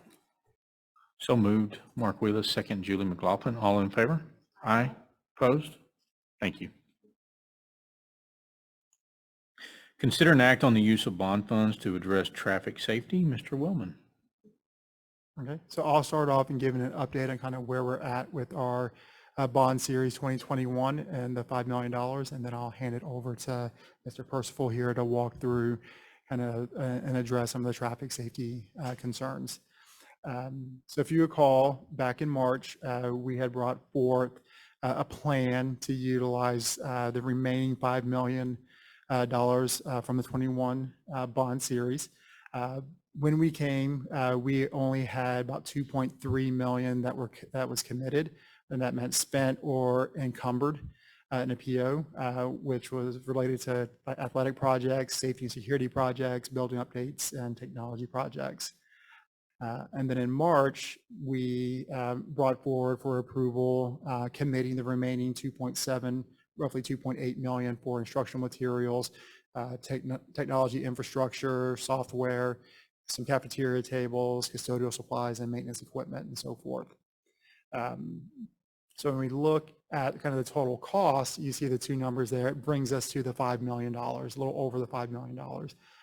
But because we're not spending it right away, we do have it in an investment account. So we are earning interest on the remaining dollars. So we did earn roughly $138,000 of interest that allows us to spend on projects. And then when we looked at some of the projects, if you noticed on these projects, we're very clear to say not to exceed. That's because we have just an estimate that's provided from us from the vendor.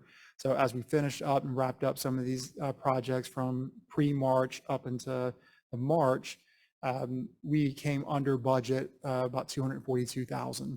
So that leaves us with a remaining of about $305,000. So some of the items that we came in under budget is like custodial supplies. We went to a different vendor that we found a lot of the supplies much cheaper. Some of the athletic projects, the cafeteria tables, very similar, found a different vendor that I could do it for cheaper. And then some of the building and security updates. So with that remaining $305,000, I'm going to allow for Kyle to come up and walk you through potential ways to spend it.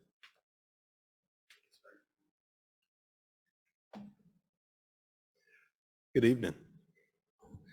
And thank you, Mr. Willman.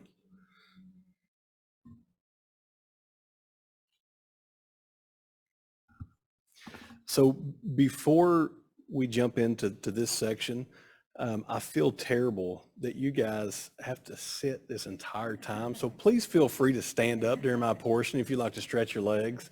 It does feel pretty good right now, I'll be honest with you. So feel free to stretch your legs if you need to. So as Mr. Willman mentioned, And we've also kind of vetted this conversation through the District Safety and Security Committee. And in collaboration with our school marshals, our safety and security director, leadership at the high school, there have been some observations that were made and some areas for potential safety enhancement, I'll call it, at a couple different areas. But the first one that we'll start off with, not that direction, is over at Lovejoy High School. As you can imagine, most everyone in the room has been over and around the high school at probably both arrival and dismissal. And so there's a unique mixture of pedestrian foot traffic, both adult and student, as well as vehicular with teenage drivers, staff, parents, buses. And so there's just a lot going on over there. And so through the course of our evaluation process, we've identified some areas that we would like to consider upgrading in the name of safety.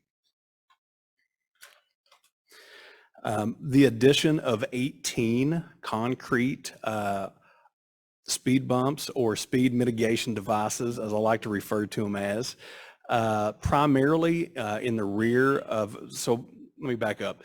The approach out there from the front of the high school towards the rear of the high school, across that rear drive, where we like to dedicate for our parent drop-off in the mornings, and then also throughout the student parking area to help slow the speed, along with some steel columns that we'll put to replace some of the, you'll see the traffic barrels in that photo, to help allow for more designated areas for our pedestrians. So we're really trying to help kind of control the inbound and outbound flow, especially of the student parking area there. And so the addition of those 18 concrete speed bumps and the 4 steel bollards would be a total cost approximately of $38,600. And that would be utilizing Holly and Holly Concrete Company Incorporated.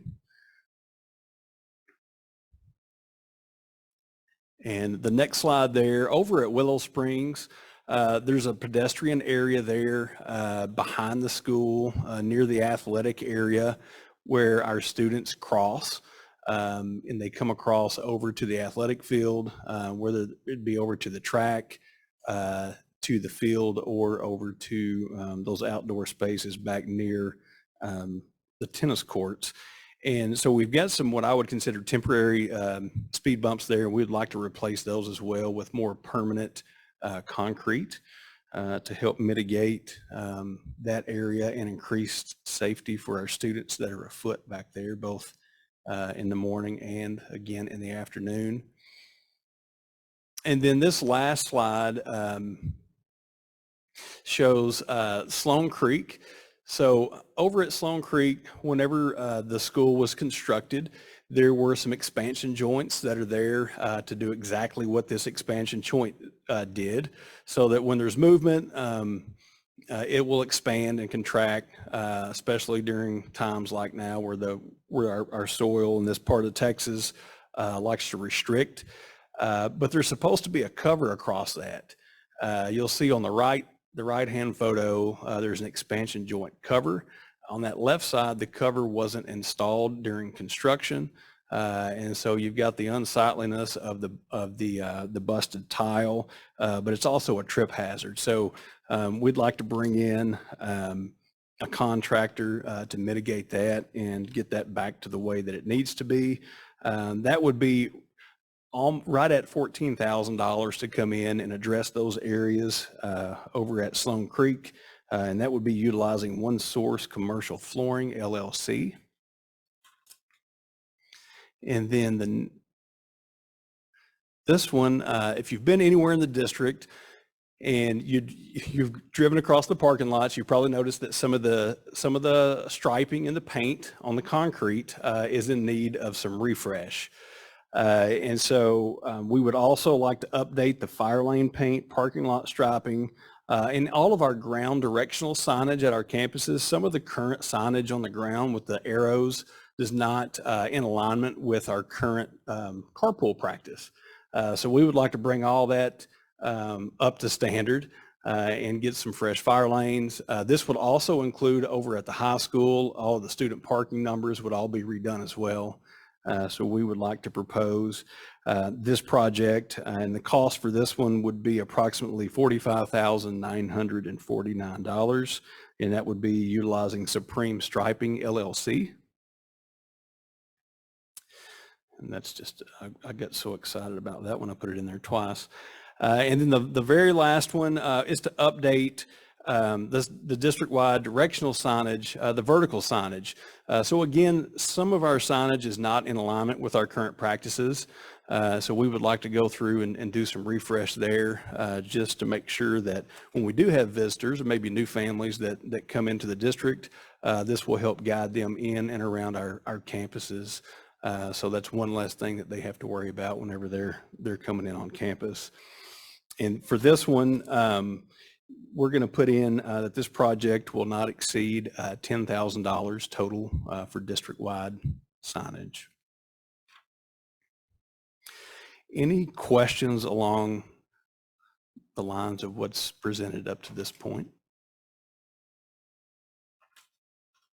So just to summarize everything that's been presented, we're not authorizing additional bond funds to be used. These projects will be paid for out of pre-authorized bonds where the projects came in under budget. And in addition, we've earned interest on those bond funds. So yes, sir, that is correct. That's more than enough to encompass this project. Yes, sir. That's a great question.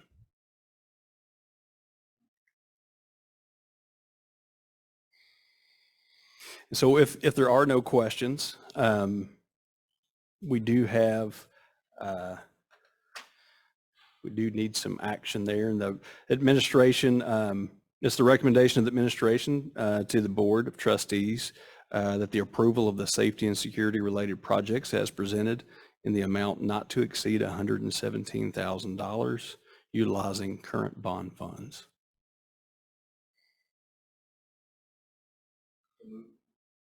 So moved, Jeff Wood. Second, Jason James. All in favor? Aye. Opposed? Thank you. Thank you. All right, item 23 be cabinet reports.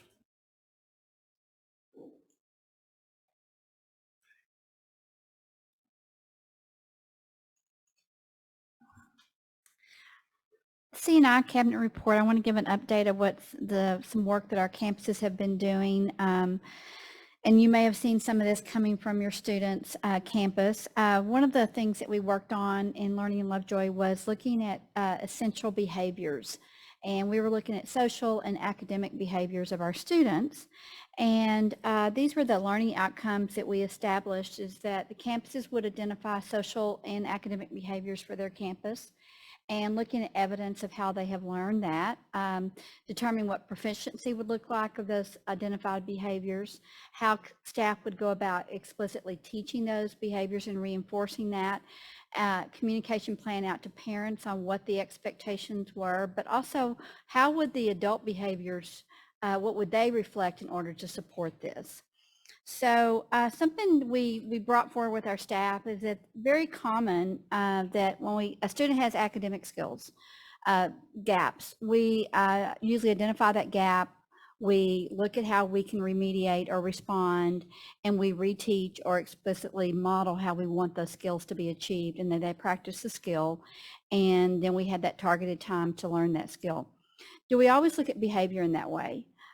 So being more intentional about what our expectations are with students and how we teach those behaviors. So one of the things we talked about is that, would you give a student a consequence for if they did not read fluently? Most likely not. So if we're not being explicit about what our expectations are and we're not teaching kids what that looks like, sounds like, then we're not doing our job as adults. So our campuses did an outstanding job of identifying those for their campuses. And as I mentioned, a lot of the focus was what are the adults doing on our campuses to support those academic and social behaviors. So as a staff, we looked at ways that we could connect with students, how we could communicate and help our students understand self-regulation, and then focus on capability building, building on the strengths and the abilities that our kids already have.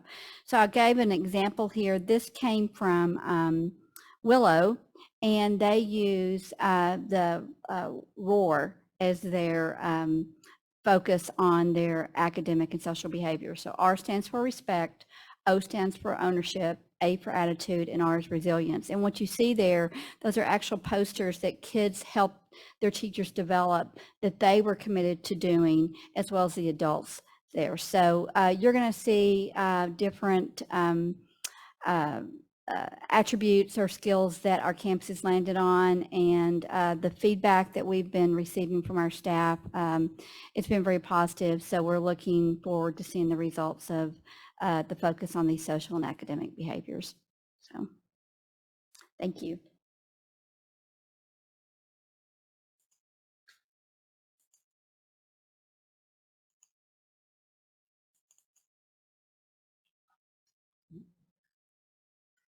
Good evening. I'm going to actually start from the last slide as far as the finance update. So we're still collecting on tax year 2022. We won't make the transition to start tracking and monitoring, see where we're at with the 2023 tax year until they start making collections, usually in November when the bills go out. So currently right now, we have collected 101.7% of our tax collections compared to last year, we only collected 99.27%. So for the month of July, we collected 283,000, which leaves us with still roughly 389,000 of tax collections for the 22 tax year. This is important because when we did our projections in June and did our final budget amendment, we did not anticipate this much of July collections, and then we're still recognizing August collections as well.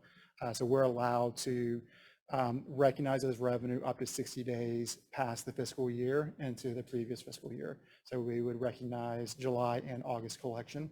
So our collections will be a little bit higher, but so will their recapture expenditure when we do the final audit. So just wanted to put that out there ahead of time. So then going back and looking and seeing, we did have a pretty high interest earnings for both the general fund of 87,000 for the month and then 17,000 for the debt service. We currently ended the month of July with 107 days of cash on hand. And so with low cash collection for the next few months until the 2023 tax collection starts coming in, we'll be monitoring this pretty closely. No concerns that we won't make payroll or anything like that like we previous years, but we'll be keeping a close eye on our cash balance. Some good news. So for the second year in a row, we did the property value study audit for the 21-22 school year, and that returned an additional $136,000 received through that property value study audit. In 2020, 2021, we received $86,000 from that audit study. Our auditors will be here next Monday, so we'll start that process and hopefully wrap up. He'll probably have the final audit report for us to review probably the end of September, because he'll wait for the final or near final TEA summary of finance, which will show the state aid and recapture and all of that. Another kind of celebrating our payroll team. Every year, our payroll, we try to provide excellent customer service to our new staff. Most of our staff aren't always coming to us locally. What that means is that, so our teachers, their first pay is going to be September 15th. So locally, most school districts run on the same kind of calendar. So their last pay from their previous district would have been August 15th, so they don't miss a beat. But if you're a new, right out of college teacher, and you're kind of depending, you started work on 7/31, and you're not going to get a paycheck till September 15th, that may provide some hardship. So we provide an option for our staff to spread out their pay instead of over 12 months, over 13. So they did receive 20 of our new Lovejoy ISD employees received a paycheck on August 15th.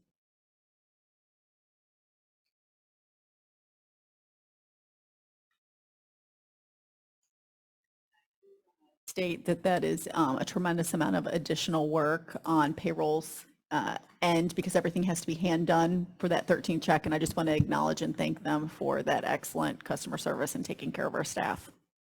Sorry, Thomas, one quick question. It's an easy one, I promise.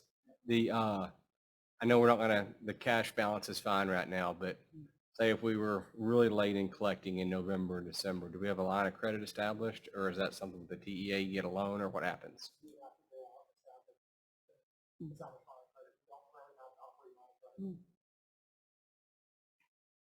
I have one other question too, Thomas. I noticed sometimes in the finance reports that you put into the consent agenda, you say you're monitoring the cash balances, but sometimes it'll show a negative balance on checking and various funds. Tell me how that happens. These are special revenue funds that either have negative cash balance, so we draw down grants, one time they need either Title I, you have to spend the month first and submit for reimbursement, but you have to resubmit it like 30 days after cash has gone out, so a special revenue is for negative cash. I try on the general operating account, sometimes it runs in, like, from a books perspective runs into a negative, but from a state perspective, we're consolidating the special revenue account or student groups, all with the foundation, things like that, with cash balance, but from our account books, it will show it negative, but the investment accounts consolidating negative balance.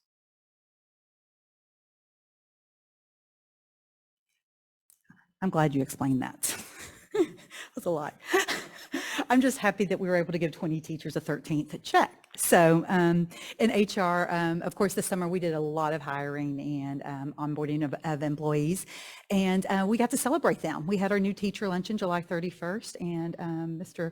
Bobo and Ms. Smith were able to attend. It's a lot of fun. It gives us an opportunity to bring our new professional hires, our new teachers, provide lunch, and we want to thank our PTO council for providing that.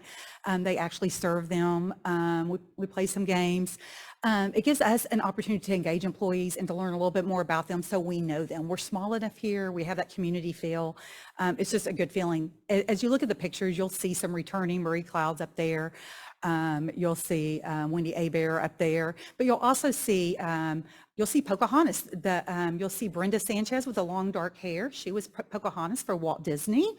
So we got to know her a little bit, something unusual. There in the top left corner, the tall guy, that is Corey Craddock. I actually went to high school with Corey Craddock's dad. And he was a fourth grader at my school many, many years ago. Not that I'm old enough to realize that, but yes, he was a fourth grader on my campus, and we got to catch up. So it's fun. It was a lot of fun, and they were so grateful just being able to spend the time. Casey was there and shared security and some information. We also had technology there, and they had their computers and were able to log in, learn about ClassLink, all those types of things. Just wonderful afternoon and opportunity for our new hires. So do appreciate having that opportunity there. We know how important our new hires are, and we also want to keep them engaged, and we want them to come back year after year after year. As I tell them, it's their first onboarding they'll ever experience. And so we did this past week. We all, as the cabinet, we popped in and saw all of our new hires. So there was about 70 of them, 75 of them. So we visited them. We gave them a bag of popcorn and was just checking on them, gave them a card and our business cards. And if there's anything you need or anything that we can do to help support them, we want to be there for them and let them know that they're in the right place and how special Lovejoy is. And it was fun. It gave us an opportunity to get out. It gave us to see kids on campuses also. But we had just a great time during that. And so we're going to continue doing some of those types of things throughout the year. I'll be sharing those with you. We hope to get out every month. And we also have a plan to see some of our returning employees too. So you'll be sharing that also.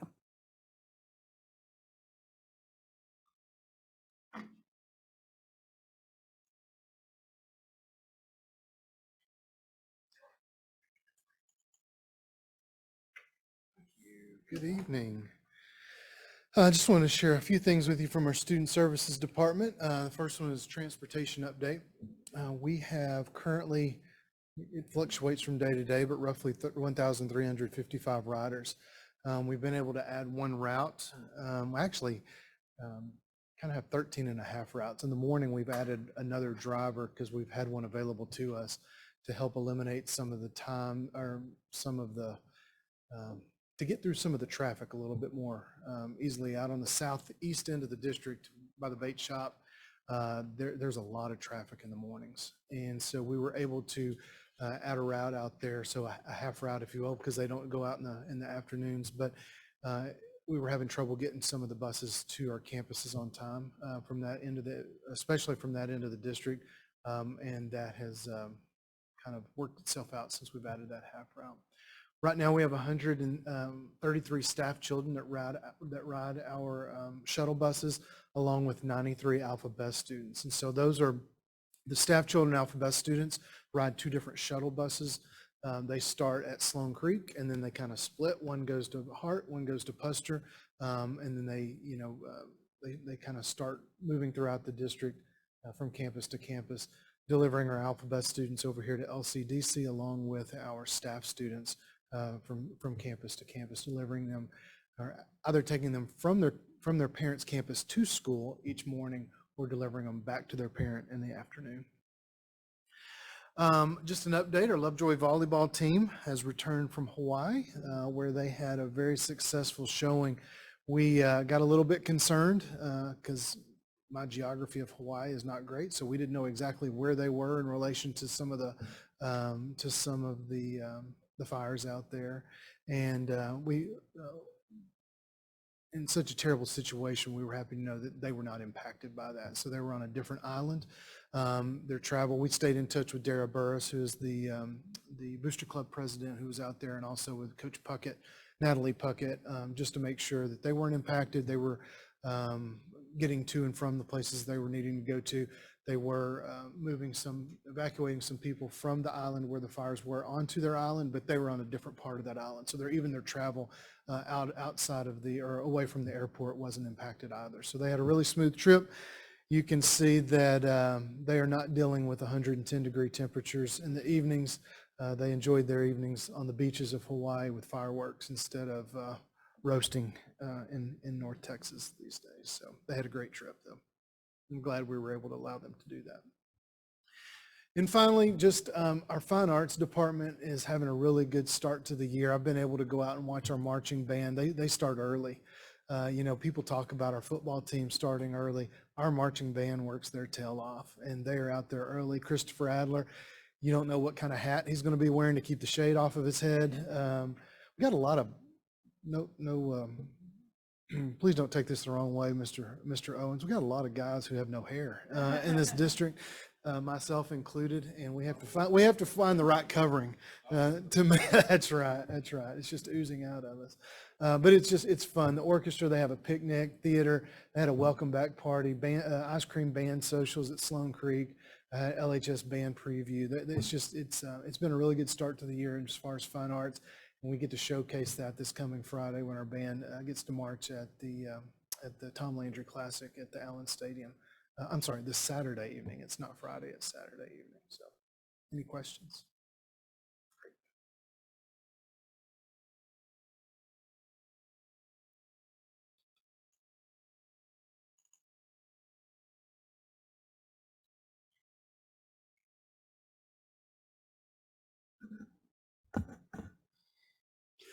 My offer still stands if you need a stretch.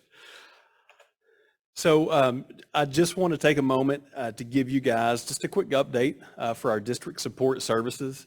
The last time that we were together, school hadn't kicked off yet, and we were kind of doing the countdown. Now we're 9 days into the school year, and the excitement still lingers on, which is I'm thankful for. Our staff and our students, our principals, our administrative team, all still has the energy, and I'm excited to be part of the Lovejoy team. So you'll probably hear me say it many times moving forward.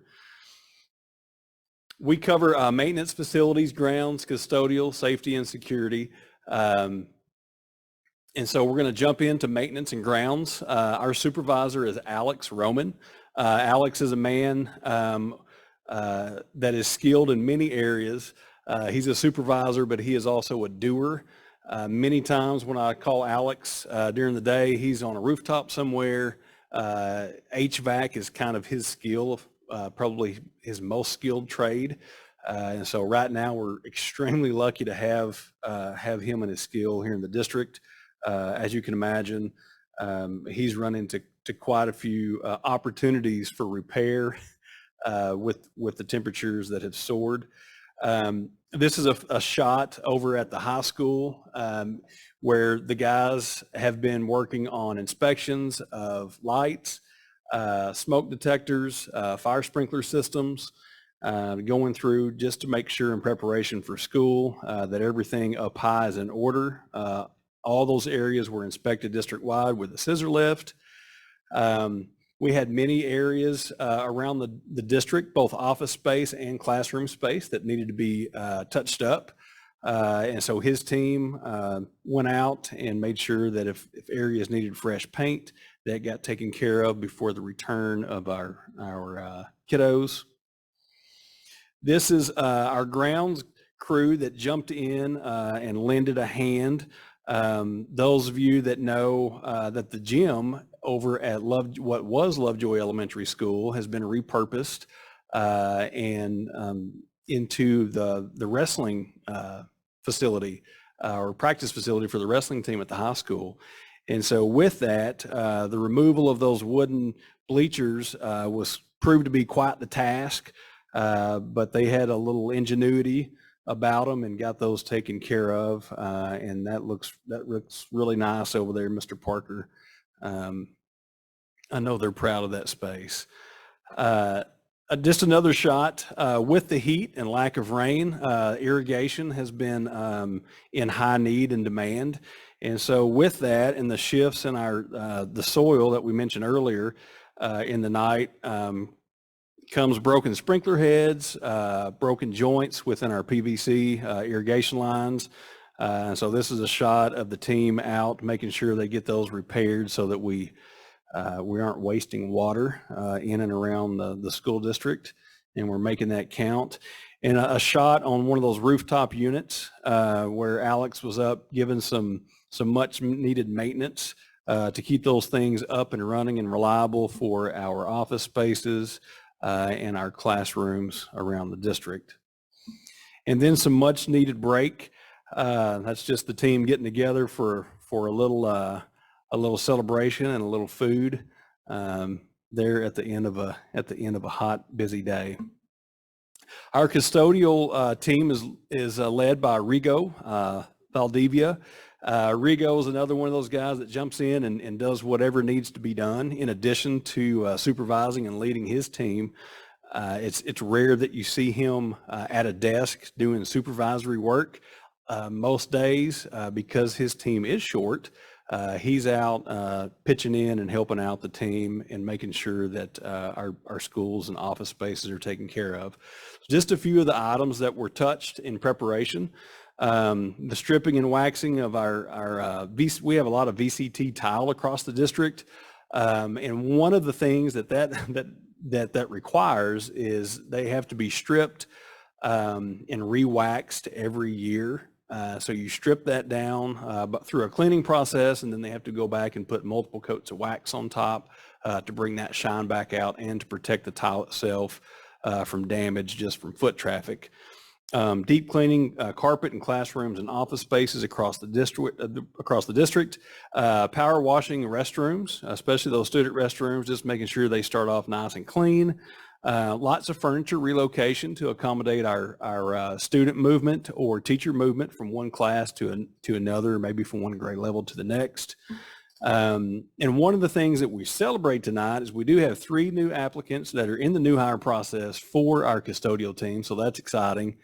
One of the things too that I wanted to point out, we have a little over 850,000 square feet under roof here in our district.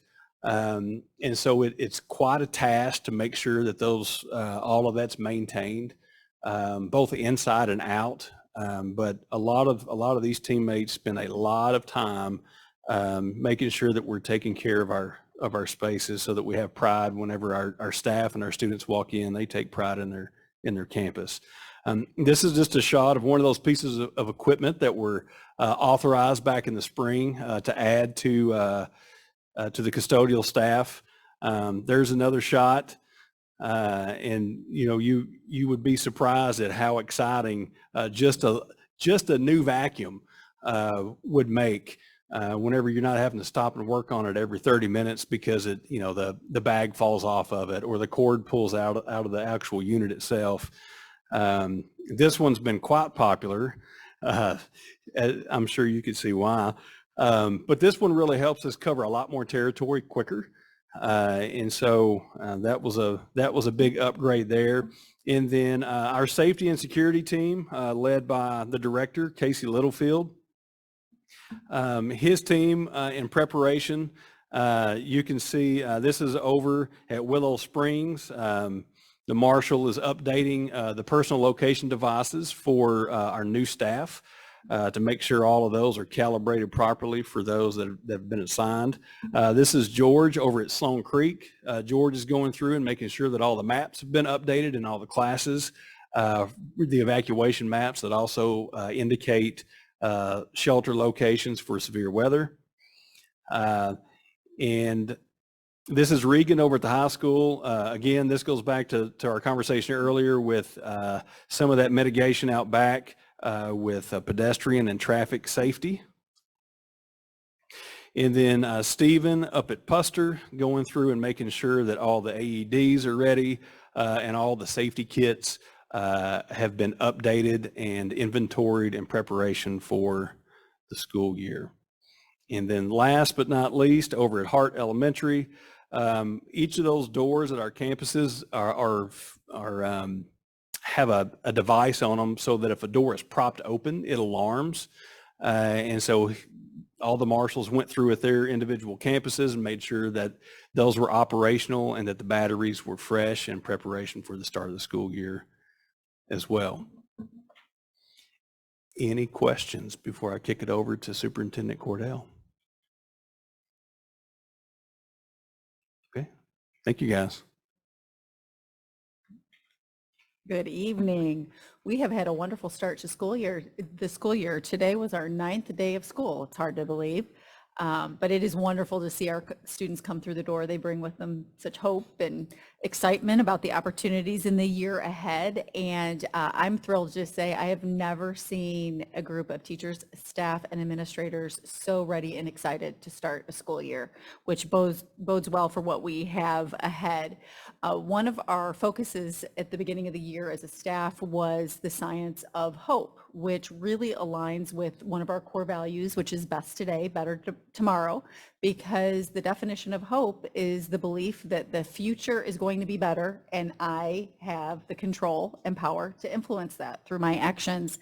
And we consider all of our educators in this district, and by educator, I mean every one of us that is on Team Lovejoy, to be hope holders, because we knew we are doing the most precious work of holding the hope of our students in our hands. And we've talked about the fact that the difference between optimism and hope is that hope has action in it. Hope means that we are actively setting goals, we're actively committed to continuous improvement and solutions as well. And so we've challenged ourselves to be hope holders and live in action of how we can improve as a school district, how we can improve as educators to make sure we are best serving each and every one of our students. So as we embark on this school year, one thing that I would call upon our community to do is ask themselves the same thing. What can they do to help fill that glass? Because we want to continue to improve. We are a uniquely special place, and we are also fortunate to be here in Lovejoy ISD. What can we do to make sure that we stay uniquely special and continue to improve and grow in all the ways that we can to make sure we're taking care of our students? So some specific ways we can do that is obviously something that you all talked about earlier, paying attention to this upcoming special legislative session that'll have a lot to do with public education. And then, of course, building relationships here locally with the educators that serve your children. the teachers, the counselors, the administrators. We want to be in relationship and conversation with you. So please don't hesitate to reach out if you have ideas, most certainly if you have concerns. We want to be in partnership with our stakeholders. So we're off to a great start, and I know it's going to be the most incredible school year we've had to date. Thank you, Ms. Cordell. Really appreciate that message. Public comments related to non-agenda items? No comments. No comments tonight. There being no announcements, we would be adjourned.